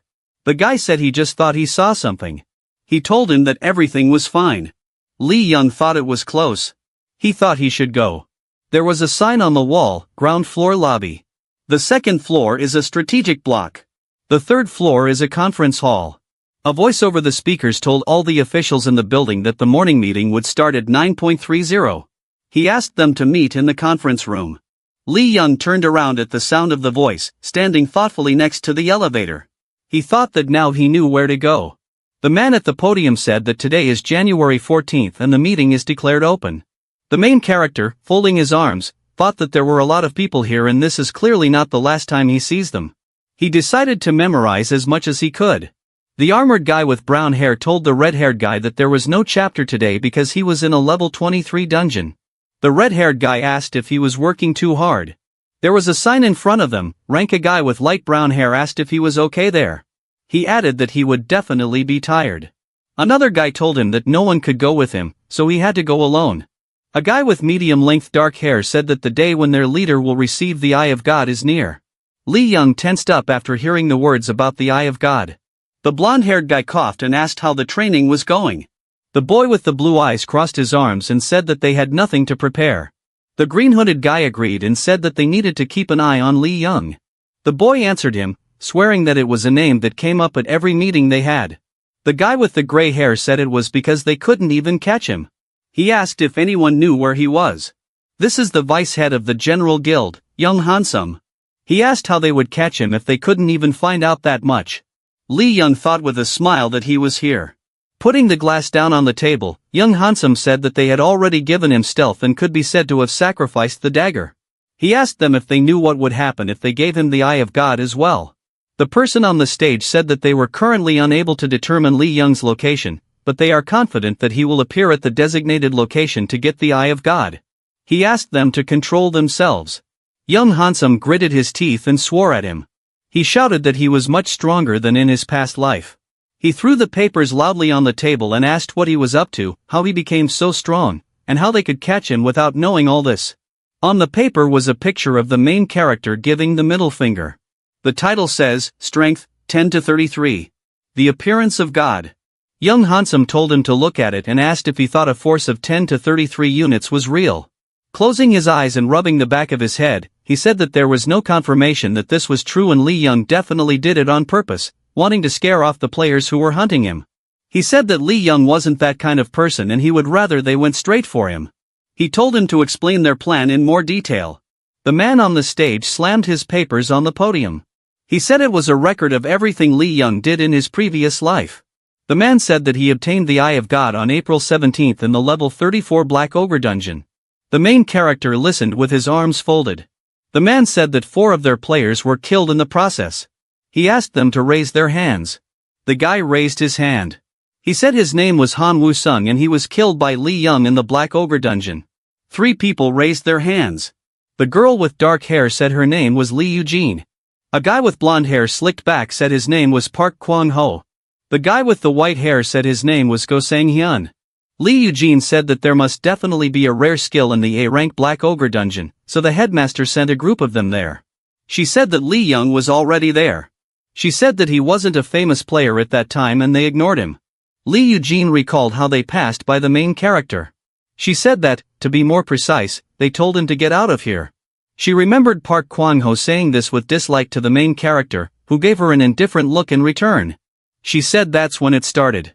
Go Sang-hyun said he was mad. Park Kwang-ho, trembling, said that he was afraid to even think about it. Lee Eugene said that since they were there, they knew the monsters well and were sure that the Eye of God would appear there. She said that it was thanks to them that the General Guild had this information and they also added some more details after the regression. Lee Young glanced at the papers in the hands of the man behind the podium. He thought that everything was really written here, the location of the gate and even the weaknesses of the monsters.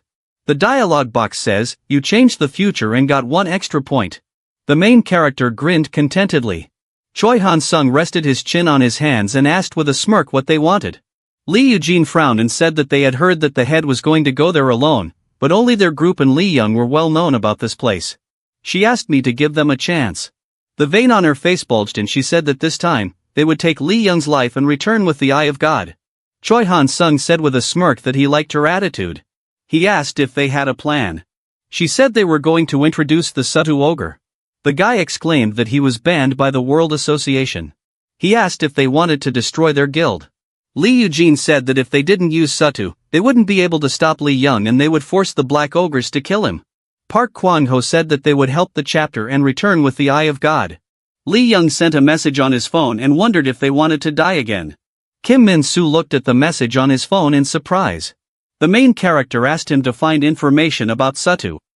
The story continues with the narrator explaining that there's no limit to human imagination.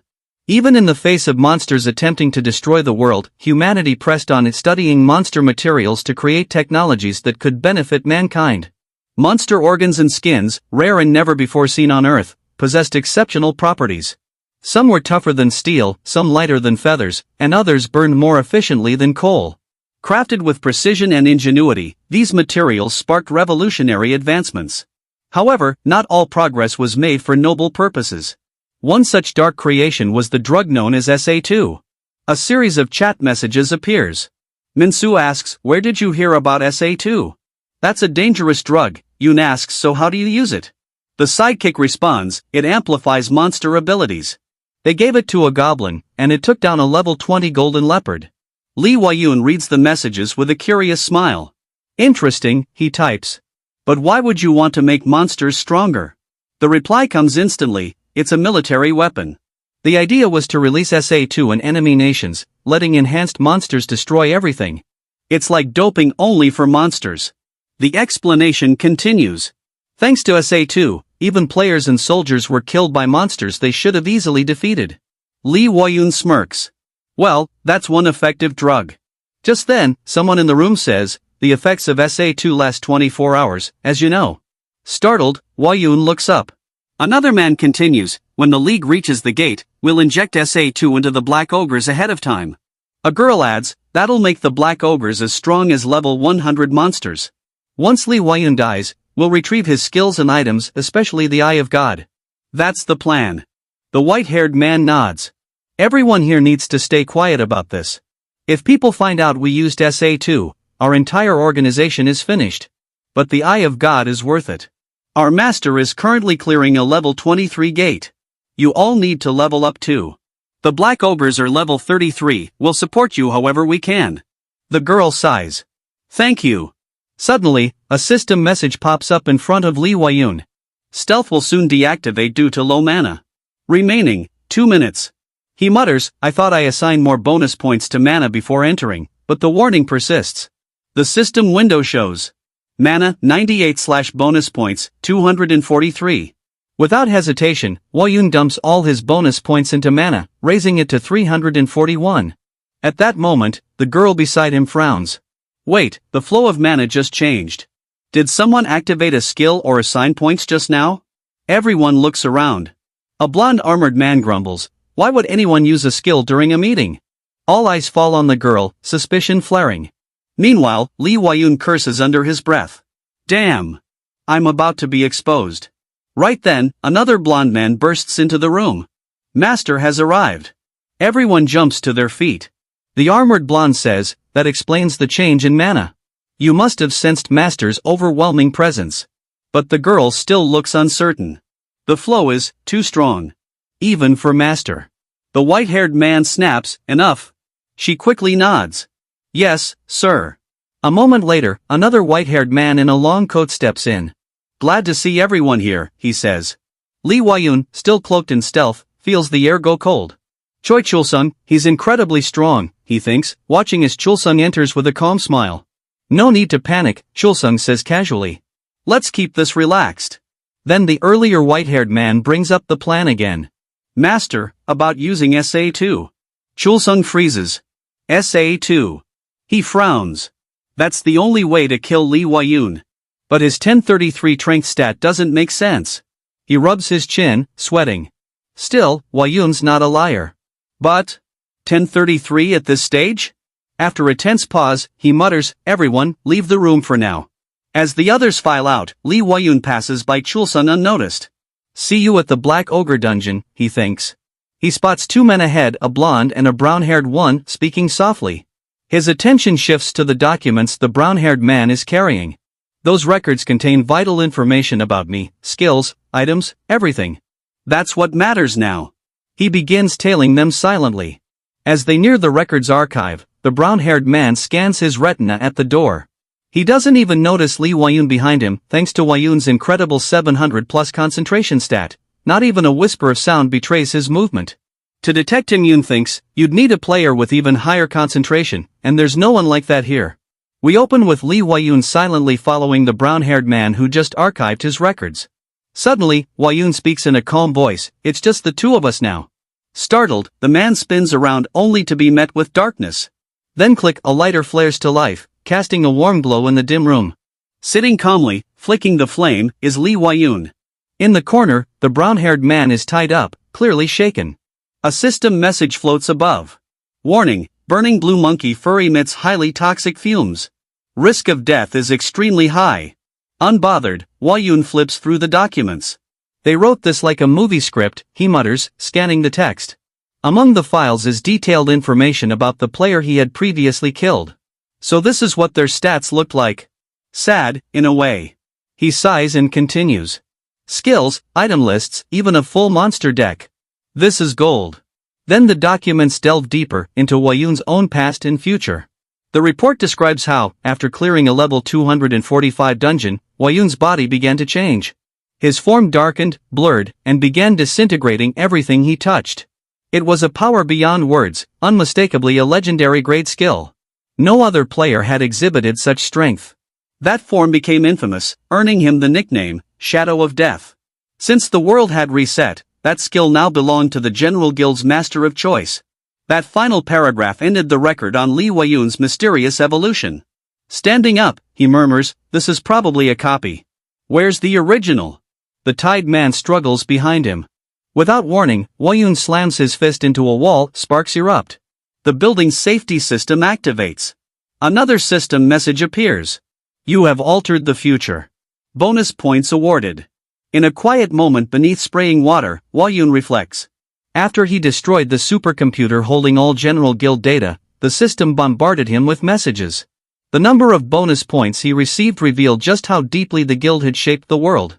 One act. One destruction. One shift in the future. He checks his status window. Bonus points gained, 1021. Never before had he seen such a haul. It was as if the system itself recognized the ripple effect his actions would cause. But for now, only one thing mattered, getting stronger. The scene shifts to a shadowy cave. Weiyun stands with his sidekick. A system window floats in front of him. Without hesitation, he allocates all of his newly earned bonus points to strength. "They don't even know how strong SA2 will make those monsters," he mutters. His sidekick nods. "Even so, 2000 strength? That's insane."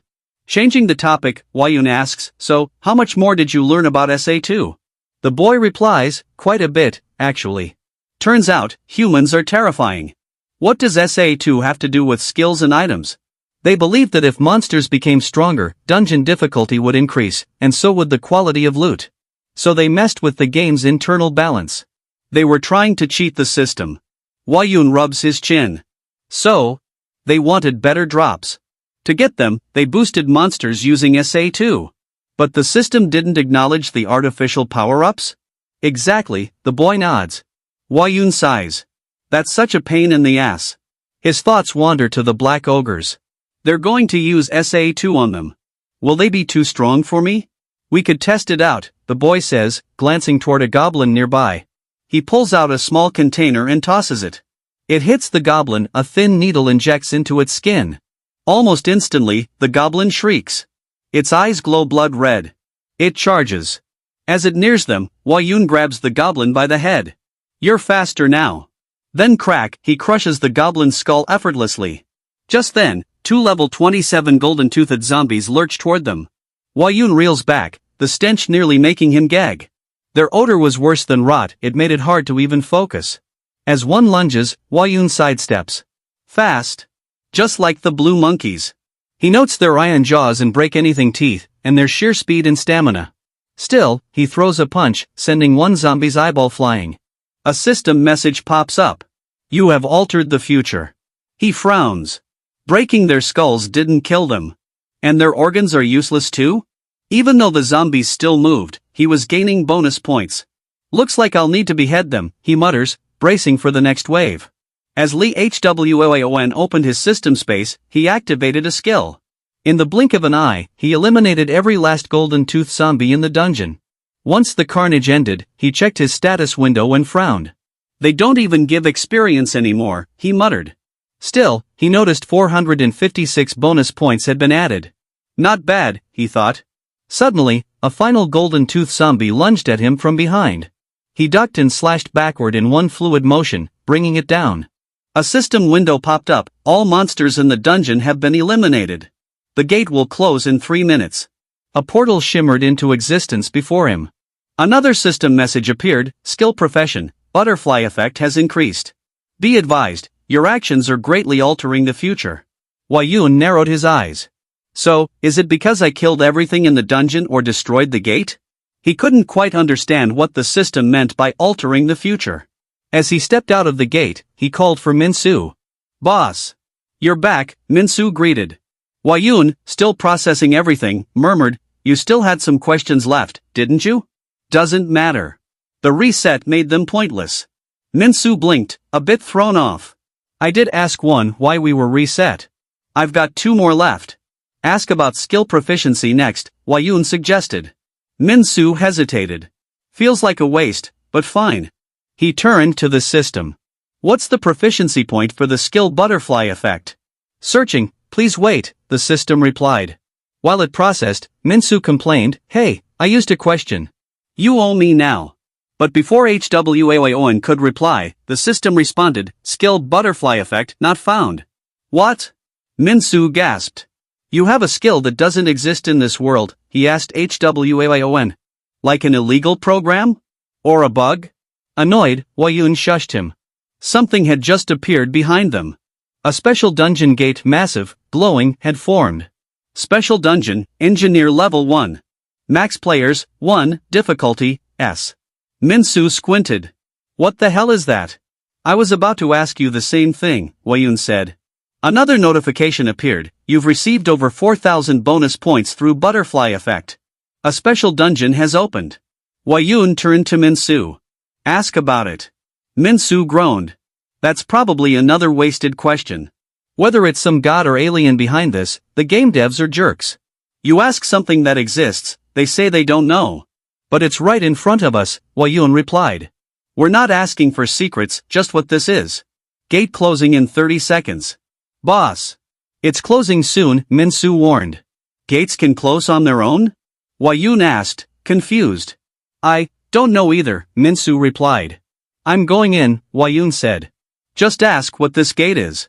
Yes, boss. Minsu nodded.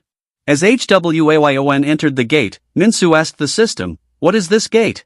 After a pause, the system finally answered, a special gate opens when a single player, or a small group, gains an overwhelming advantage over others.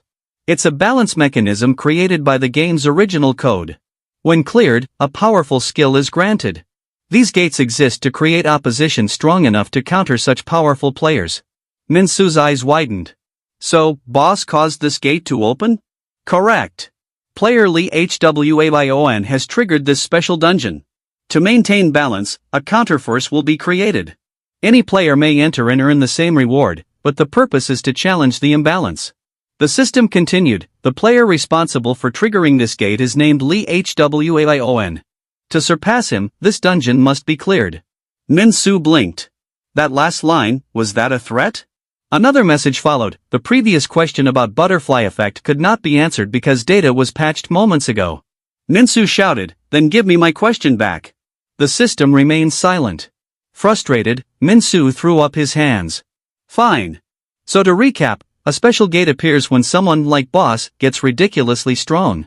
It's the game's way of keeping things fair. So that's the purpose of this so-called balance? To give others a chance to stand against someone strong like the boss? Minsu scoffed. What a load of crap. He sighed, eyes still glued to the portal. Which means, boss is about to get another special skill. Inside the gate, Lee Hwaon stepped into a thick forest with high canopies and strange shadows. He surveyed the area. The system says the difficulty is South rank, that's basically S rank. Which means there's a good chance I can earn a unique class or skill. As he moved forward cautiously, his eyes locked onto a strange sight, a goblin. But this wasn't an ordinary low-level mob. The goblin was smiling. A human, the goblin said, his voice eerily articulate. I'd been waiting for this day. Wayun froze. A talking goblin? Before he could react, the system pinged. Level 200, Special Dungeon, Label 1, Guardian. The goblin's eyes glowed red. Surprised by my level, he taunted with a wicked grin. Don't worry, I'll kill you quickly. You won't suffer. With a flick of his hand, he conjured a fireball and launched it directly at Hwaon. The fireball exploded on impact, sending flames and debris flying everywhere. The goblin laughed, pleased with the destruction, until the smoke cleared. From within the inferno, Wayun stood tall, skin charred black but unscathed. The system spammed notifications. Armor level 1 proficiency increased. Armor has reached its limit. Proficiency increased. It repeated over and over. So, armor gains proficiency when it takes damage beyond its defensive capacity? Wayun muttered, eyes scanning his stats. That's when he noticed something new. Shockwave? Before he could inspect further, the goblin levitated into the air, glowing even brighter. Interesting, it said, preparing another fireball. You're tougher than I thought. But Hwaon was already moving. He activated a skill Petrify, and in an instant, the goblin dropped like a stone, slamming into the ground with a heavy BAM. The monster trembled violently. What the hell? The goblin groaned. Hwayoon grabbed its head, his own eyes now glowing crimson. The goblin, terrified, desperately countered with a fist attack. Hwayoon's black duffel bag absorbed the blow amazingly, it didn't even tear. They both staggered back. The goblin coughed, still grinning. I almost died there. He clapped his hands. Suddenly, dozens of clones appeared. Now this is getting fun, the original said. The clones echoed, a strong human. This'll be a blast. One of the clones readied another fireball. Let's see how long you can last. They all launched their attacks at once. Hwayoon leapt into evasive maneuvers, narrowly dodging explosions near his legs. The original goblin charged with a glowing red fist. Hwayoon raised an arm to block and countered with a brutal punch shockwave activated. The resulting blast rattled the entire area. Even Hwaon was shocked at the impact. One of the clones disintegrated on the spot. The goblins paused, clearly tense now. What the hell is this guy? One muttered. Hwayoon lunged forward, closed the gap, and obliterated another clone with a punch. You guys are really fluent in human language, he said with a grin. You even know how to say shit.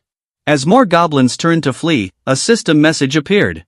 Bonus stats, 1432. Put all of it into strength, Hwayoon commanded. His strength stats skyrocketed to 3400. With that, he rocketed forward, fist clenched, as the goblins froze in fear. This can't be part of God's plan, one screamed. As his punch landed, another goblin was sent flying, vaporized upon impact. One tried to run, looking back only to see his comrade's body explode into ash. As he scanned desperately for Hwaon, he suddenly felt a blade pierce his throat. Hwayoon had gone into stealth mode and landed the perfect kill. The system updated again, all monsters in dungeon defeated. Gate will close in 3 minutes. Another message followed. You have defeated the level 200 Special Guardian. Reward, special skill granted. A new window appeared. Skill acquired, Eye of Reversal, level 1. Effect, read the memories of other players. Limit, cannot read players with higher level. Cooldown, 24 hours. Hwayoon's lips curled into a grin. Eye of Reversal. He stood still, contemplating the implications. In the past, strong players stayed strong. They had more items, more dungeon clears, more skills, and more knowledge. Even if they reset, that knowledge kept them ahead. He clenched his fist. But with Eye of Reversal, I can bridge that gap. I can steal what they know, everything they've seen and done. A cold gleam shimmered in his eye. This is incredible. So you got another special skill? Minsu asked, raising an eyebrow. Yoon didn't respond. That's a yes, huh? What is it? Can't you tell me? Yoon smirked. Why not just show him? It'll be easier to explain that way. He activated Eye of Reversal. The system chimed in. Recalling memories of player Kim Minsu, level 7. Please select the memory you would like to view. Yoon selected one. Let's see, the moment in the supermarket. The system began playback. Now displaying memory from player Kim Minsu, level 7. Yoon watched in awe. This is like watching a 50-inch TV, he muttered. The screen had pause, rewind, and fast-forward buttons like he was watching a movie. In the memory, Minsu was at a store with his father. Daddy, can I get this? Young Minsu asked, holding up a monkey wrench. His father frowned. Why would you need a monkey wrench? Put that down. Yoon skipped ahead. The scene turned grim. Minsu's father was being attacked and killed by a goblin. Minsu's expression turned from innocent curiosity to utter horror. Fast-forwarding again, Yoon watched the moment when Minsu met him. That's the guy who'll change my life, Minsu had whispered to himself. Then he spoke to Yoon directly. Please, let me come with you. You're the only one who can defeat them all. The one who'll rise above everyone else. Back in the present, Yoon smiled and muttered, so this is how you really felt. Minsu blinked, confused. What are you talking about? You told yourself that day, in the supermarket, that I'd be the one to kill all the monsters. To rule above all others. Minsu's jaw dropped. Wait, what skill did you get? Yoon chuckled. Let's do it. Wait, what? I said, let's make it happen. We'll kill all the monsters, and rule the world. Minsu stared in disbelief. Are you out of your mind? Yoon activated Eye of Reversal again and replayed his own memory just 10 seconds ago. On the TV screen, Yoon could be seen grinning and shouting, let's do it. Let's make it happen. We'll kill all the monsters and rule the world. Minsu groaned. Oh my lord. Yoon burst out laughing. He's not my lord either, he joked. Minsu frowned, clearly regretting his life choices. Please, just cut it out. Yoon kept laughing but thought to himself, now I just need to wait for level 29. Meanwhile, notifications and posts were flooding the player forums. South Korea, level 28 dungeon cleared, Golden Tooth Zombie. Date, January 4th, 1:21 p.m. Comments were pouring in. So unfair. What is this bull crap? The final boss is level 400. Are we just supposed to wait around? Our country can't even handle level 23 monsters right now. He's a god. Yoon read through them while sitting in his room. The debate over his dungeon clearing speed was getting intense. Still, he had to keep uploading his clear times to the official rankings. The government and the World Player Association based everything on the game's official records. And once someone hit the top 10, they'd gain exemptions from mandatory logins, tax-free earnings, and even higher national authority than the president. But that's not what I want, Yoon thought. What I want is something only one person can get. The final dungeon. The one who clears that will have it all: wealth, fame, power to rule the world. I just need to finish this game faster than anyone else. Just then, Minsu came rushing in, waving his phone. Boss. Poison Choi. Yoon blinked. What's with Choi Chulsung now? Minsu showed the screen. South Korea, Poisonous Spider dungeon cleared, level 29. Date, January 14th, 3:45 p.m. Player, Poison Choi Chulsung. Yoon stared at it. What the hell? Is this supposed to be normal? No way, Minsu replied. It's not possible unless Chulsung also unlocked some crazy new ability. But one thing's for sure, he's gunning for the Eye of God.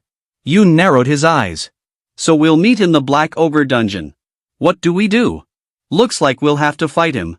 Yoon handed the phone back and smirked. You don't even know what a fight is.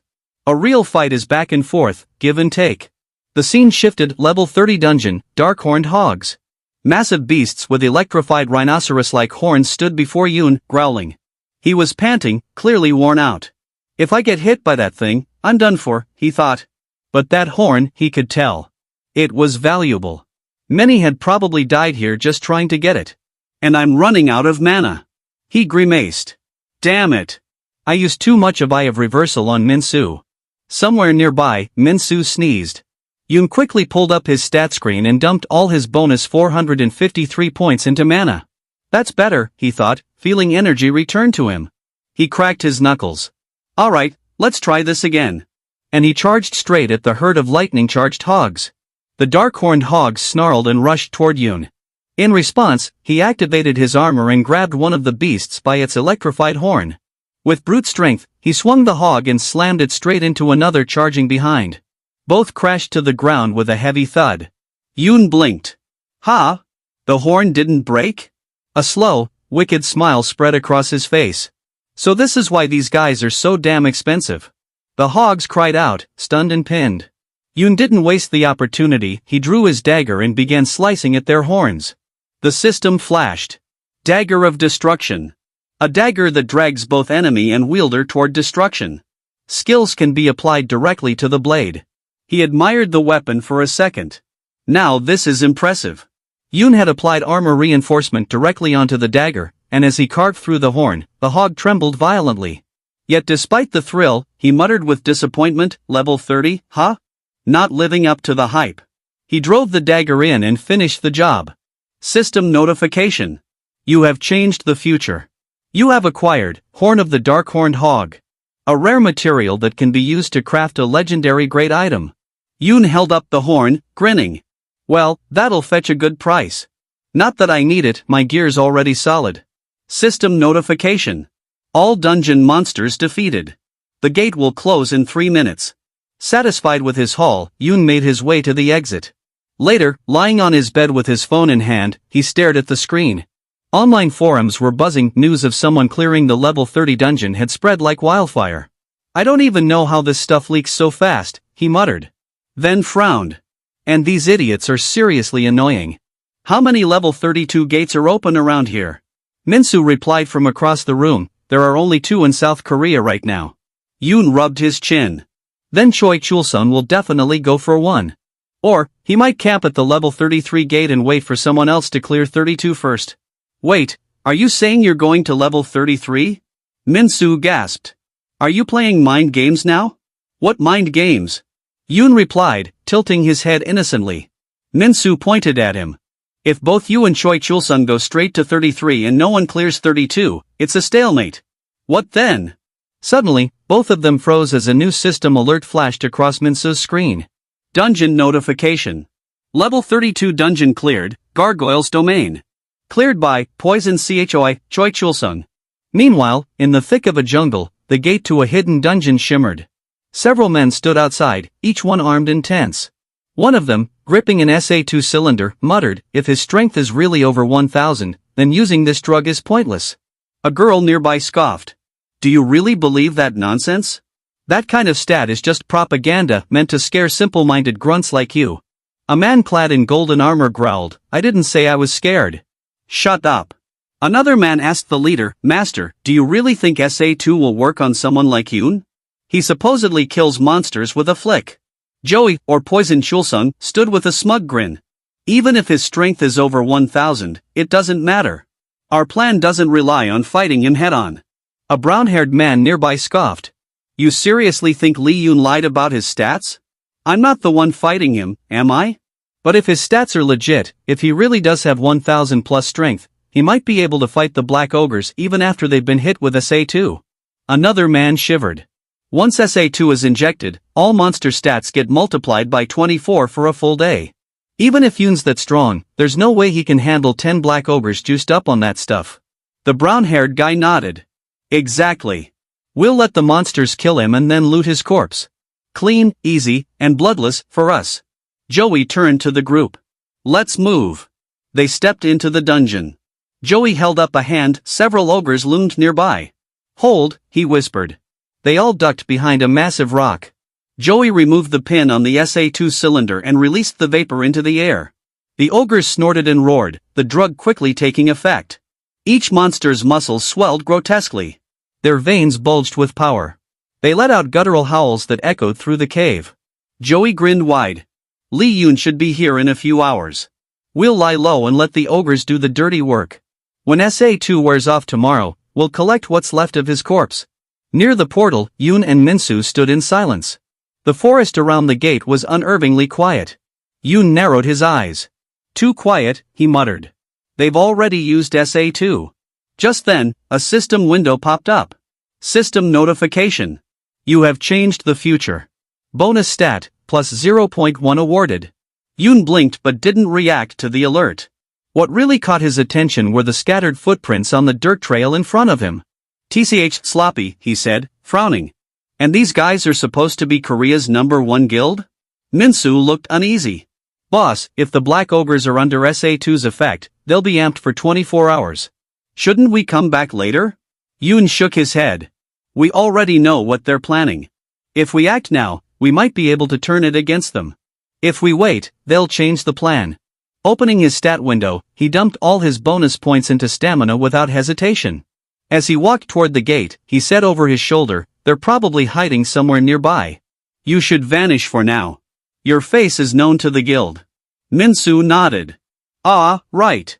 I'll go underground for a bit. Call me when you're done, boss. Meanwhile, a tiny cricket sat on a leaf nearby, its compound eyes glowing unnaturally. Someone was watching through it. He's entered the gate, a voice said through a mic. Keep the camera on the entrance. Estimated survival time, maybe 3 hours. Even if he gets out alive, he won't be in fighting condition. Inside a surveillance room, several people sat watching a feed. A man with jet black hair said, report to master. Lee Yoon has entered the dungeon. A pink-eyed subordinate responded, yes, sir. Another chimed in, everything's going according to plan. Back at the gate, Yoon rolled his eyes as he stepped in. Why do dungeons always smell like this? Inside, he activated stealth and crouched low. The area was dim, filled with damp stone and lingering mist. But then, he felt it, a tremor through the ground. His eyes widened. That was a vibration. The source soon revealed itself, several massive ogres, drugged up on SA2, stomping toward his direction. Compared to them, he looked like an ant. Yoon grimaced. They're not monsters anymore. They're walking natural disasters. One ogre's foot nearly flattened him. He barely rolled away in time. They can sense me even with stealth active, he realized. SA2 must have enhanced their senses too. Before he could retreat, one of the ogres let out a roar that made the stone walls tremble. It raised its enormous axe. Yoon cursed. Guess we're doing this.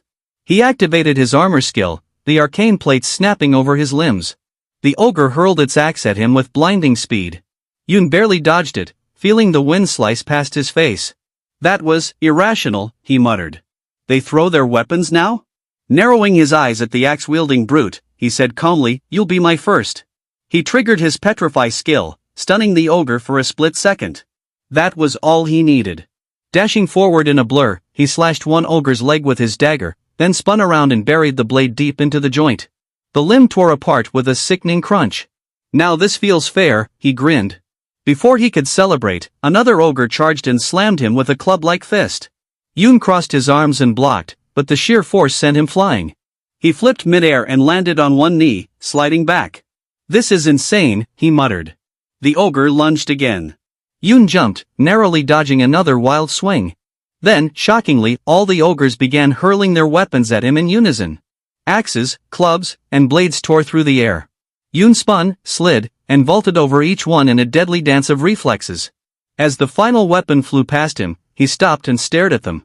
"So you're really throwing everything now?" He turned around and picked up one of the ogre's axes, whistling as he examined it. Item info. Name, Ogre Cleaver. Attack power, 164. Strength bonus, plus 47. Requirement, level 32/strength 100. He smirked. This will definitely work. The ogres were stunned, seeing him wield one of their own weapons. Before they could move, he hurled the axe straight into one of their chests. It embedded deep with a wet crunch, and the ogre collapsed. System notification. You have changed the future. Bonus stat, plus 0.1 awarded. The others stared at him with wide, furious eyes. Yoon cracked his neck. "Alright then," he muttered, gripping another axe. "Let's do this one at a time." All the hours were destroyed, but one still stood. Yoon smirked. "Let's see who wins this fight," he declared, lunging forward. Grabbing the ogre's leg, Yoon applied all his bonus points to strength, pushing his strength stat to 4,307. His grip tightened, and with a surge of power, he heard a crack. The ogre trembled in pain. But it wasn't the leg Yoon had grabbed, it was an arm. The ogre roared, swinging another arm towards Yoon, smashing the ground. But Yoon was faster. He seized the creature's leg this time and crushed it. The ogre thrashed wildly, desperately trying to hit Yoon but fell to the ground instead. Yoon stood before the beast like a shadow of death. "You can't die just yet," Yoon said coldly. "If you die, the gate will close. So hang in there." Yoon calculated quickly. 9 ogres down. One barely holding on. His gaze narrowed. "I still don't know which of them has the eye of God." His mind raced. "I need to contact Choi Chulsung and the general girl." Stepping out of the dungeon gate, Yoon hurled the ogre's head onto the ground before a hidden spy camera. "Are you watching?" he called out. The plan wasn't bad, but it wasn't good either. "Hurry up. Your plan failed. I'll be waiting inside." He turned and re-entered the dungeon. Elsewhere, in a dimly lit lab, figures watched the feed. Faces tensed, whispers filled the room. One of the leaders spoke. "We need to report this." "Split the screen." "We need to contact Master," another commanded. The screen split, and soon, the image of Choi Chulsung appeared. "What's the matter?" Choi Chulsung asked, a calm but sharp tone in his voice. "Master, the worst-case scenario," the leader reported. Lee Wayun threw the ogre's head outside the dungeon. Choi's expression darkened slightly. "So, he severed their heads and tossed them out?" "Yes, exactly." Choi clenched his fist. "And the poison? The one meant to kill him?" "Still in production," came the hesitant reply. "Listen carefully," Choi announced, his voice a cold blade. "Everyone in the control room can hear me, right? From this moment, anyone who proves useless will die. New orders: create an enhancer that can pierce Lee Wayun's armor within 3 hours. A chorus of voices shouted, "Yes, sir." In his private office, Choi leaned back, staring at a syringe filled with a dark liquid. He muttered, "I need a damn poison that can kill Lee Wayun. And I need it now." Choi's power came from a unique skill, poison mastery. In the past, he rapidly gained strength using future technology and enhancers while Lee Wayun cleared the gates. His title, the Poison King, was not just a name. He could generate lethal poison from his body. But his current problem was clear: he hadn't yet found a poison strong enough to breach Lee Wayun's armor. Wiping his hand, he turned to his subordinates. "You're heading out." They hesitated for a moment. "But, sir, we can't let him take the Eye of God," Choi snapped.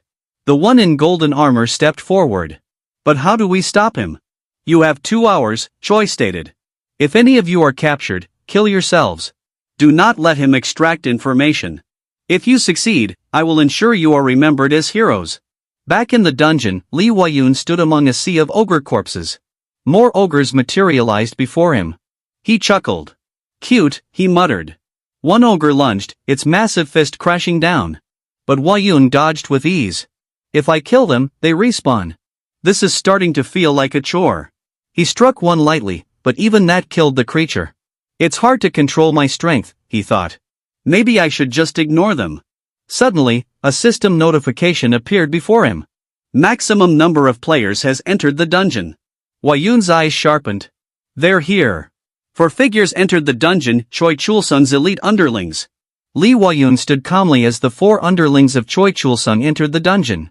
His eyes were cold, a faint, dangerous smile playing at his lips. "Well, that was quick," he remarked. His gaze shifted to the bodies of fallen ogres scattered around. "But I see you've already lost your nerve." The golden armored one gritted his teeth. "It's just 2 hours, after that, Master will come. He'll kill you with the new poison." 2 hours? Wayun's voice was tinged with amusement. A crimson aura began to radiate from him, growing more intense with each breath. "You really walked in here this ill-equipped?" The armored one's eyes widened. "There's definitely something wrong. How can that bastard not have a single scratch?" Beside him, a young woman's face went pale. I can't. His glare alone. I can't take it." Panic seized her, and she turned, bolting towards the dungeon gate. In an instant, Wayun's figure blurred.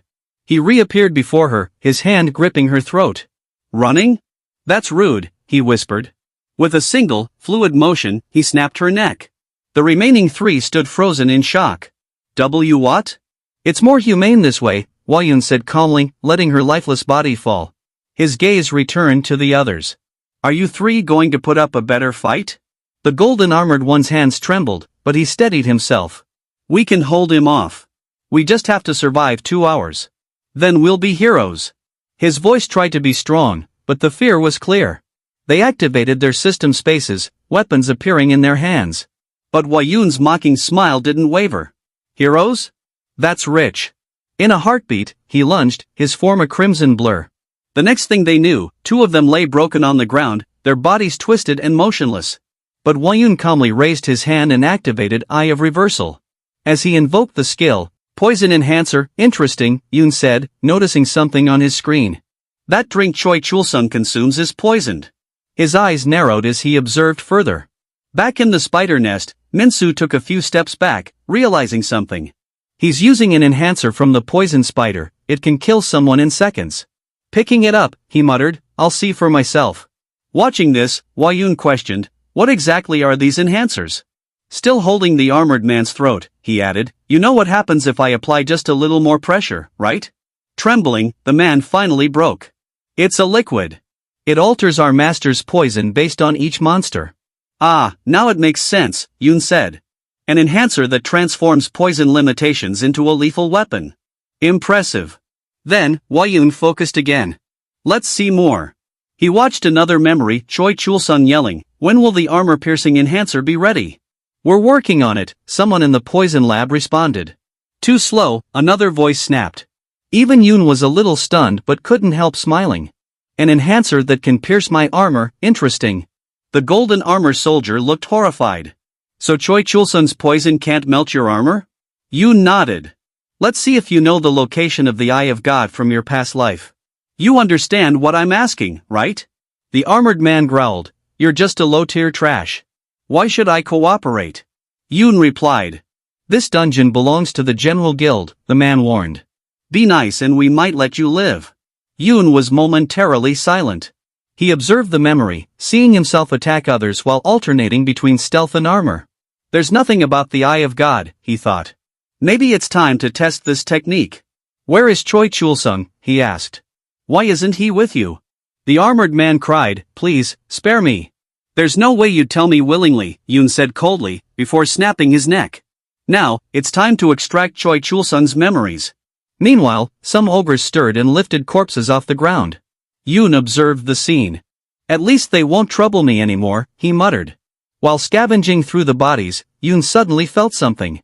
What was that? He said, reaching inside the ogre's corpse. His eyes widened. It was the Eye of God. The artifact's description appeared, allows the user to view the status and inventory of any player or monster, provided the user's level is higher. It will guide you through the darkness of the void. Yoon smiled. The darkness of the void. Now it's time to give Choi Chul-sung a proper farewell. Elsewhere, people gathered around a viewing screen, watching Yoon. They were speechless. There's nothing to analyze, one said. That man's power is already beyond comprehension. It was expected, said a blue-haired observer. Expected? You knew this would happen? Why didn't you say anything? A brown-haired man snapped. There's seriously a player capable of killing monsters administered with SA2? The blue-haired man replied, we suspected he wouldn't go down that easily. Even with SA2, they're still just monsters. The brown-haired underling stared nervously at the still open gate. It's not over yet. The black ogre gate is still open, he muttered. Beside him, the blue-haired guy frowned. I wonder why. Why is it still open? The brown-haired one hesitated, confusion clouding his expression. But the blue-haired man's face twisted with realization. He's waiting. That bastard is waiting for his prey. He isn't satisfied with just the Eye of God. Wait. Don't tell me. The brown-haired guy's voice trembled. Master. Master is his prey. Suddenly, a loud noise startled them both. Their heads snapped towards the gate as it swung open. Choi Chul-sung stepped out, his face a mask of anger and impatience. Damn it. It's been 3 hours now. Where is the enhancer? One of his underlings rushed forward. I'm sorry, sir, but we must retreat. Retreat? Choi's voice was sharp. Another underling quickly explained, the development stage is complete, but the final product won't be ready for 3 days. Choi's glare intensified. 3 days?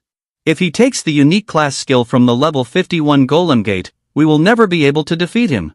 The blue-haired guy's face was pale with fear. We will stake our lives on it. Choi leaned closer, his voice low and dangerous. Are you certain I can take his head in 3 days? Yes, master. We are certain, the underling stammered. But tension gripped the room. Choi's gaze settled on the blue-haired man. 3 days. He whispered. His hand shot out, gripping the man's head. And I said I'd kill anyone who proved useless. Black veins spread from his fingers as he injected his lethal poison. The blue-haired man gasped, his skin turning a sickly green as he coughed blood. Moments later, his lifeless body slumped to the ground. The remaining underlings froze, terror gripping them. The brown-haired man trembled, sweat dripping down his face. Choi's voice was ice-cold. Double the security around the laboratory creating the poison enhancer. Make sure Lee Wayun stays in that dungeon. If he reaches the level 51 Golem Gate, it's over. He clenched his fist. We will kill him, and steal everything he has and will have. Inside the dungeon, Lee Wayun stood among the corpses of ogres, their bodies strewn across the dark, blood-stained ground. His expression was calm but thoughtful. So, Choi Chul-sung isn't coming, he murmured. I guess the enhancer isn't ready. His gaze turned calculating. One way to end this would be to attack the General Guild's headquarters. Wipe them all out. But that would take time and effort. Not to mention, it wouldn't benefit me in the long run. He smirked. No, it's more efficient to kill Choi Chul-sung directly. Then use his guild's vast influence to my advantage. Wayun rubbed his chin, thinking from Choi's perspective. If Choi wants to avoid facing me, his next target would be the Silver Armor Dungeon, a rare class. But more than that, the unique class skill and items I have are his real goals. He wants to stop me from regaining my power. He leaned against a rock, considering. He's probably developing a poison enhancer capable of killing me. But my next move is clear, I need to ensure he never completes it. Without another word, Hua Yun walked towards the dungeon gate. As he stepped out, his figure shimmered, vanishing into stealth mode. They're probably watching for me even now. Outside, Min-Su stood in front of a parked car, his hands in his pockets. Suddenly, Hua Yun appeared beside him. Min-Su. Min-Su jumped, spinning around. Master. You startled me. The factory making the enhancer. It's in Payu, right? Hua Yun asked. Min-Su nodded. Yep. I figured it out by tracking the vehicles under the General Guild. It's in Gwangju, Payu. Hua Yun's eyes narrowed, and he activated the Eye of God. Min-Su's status window appeared, revealing his abilities. Hua Yun studied it thoughtfully. Something wrong? Min-Su asked, a bit nervous. You should be careful, Hua Yun said.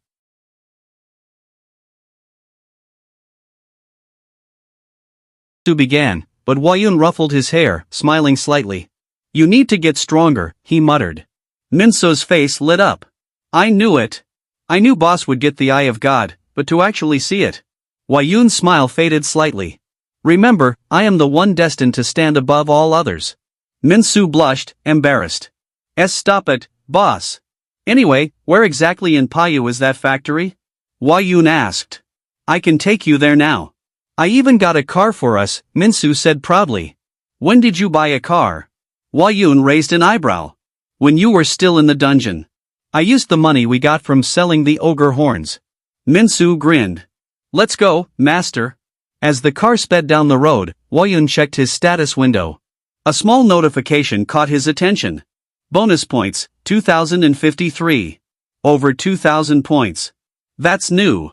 Hua Yun thought for a moment before allocating all of them into concentration. His stat rose to 2,786. It's simple. Concentration directly enhances my Eye of God. With higher concentration, I can see an opponent's stats, skills, and weaknesses with greater clarity. Another notification appeared. Achievement unlocked, King of Concentration. Hua Yun's lips curled into a smirk. King of Concentration, huh? Fitting.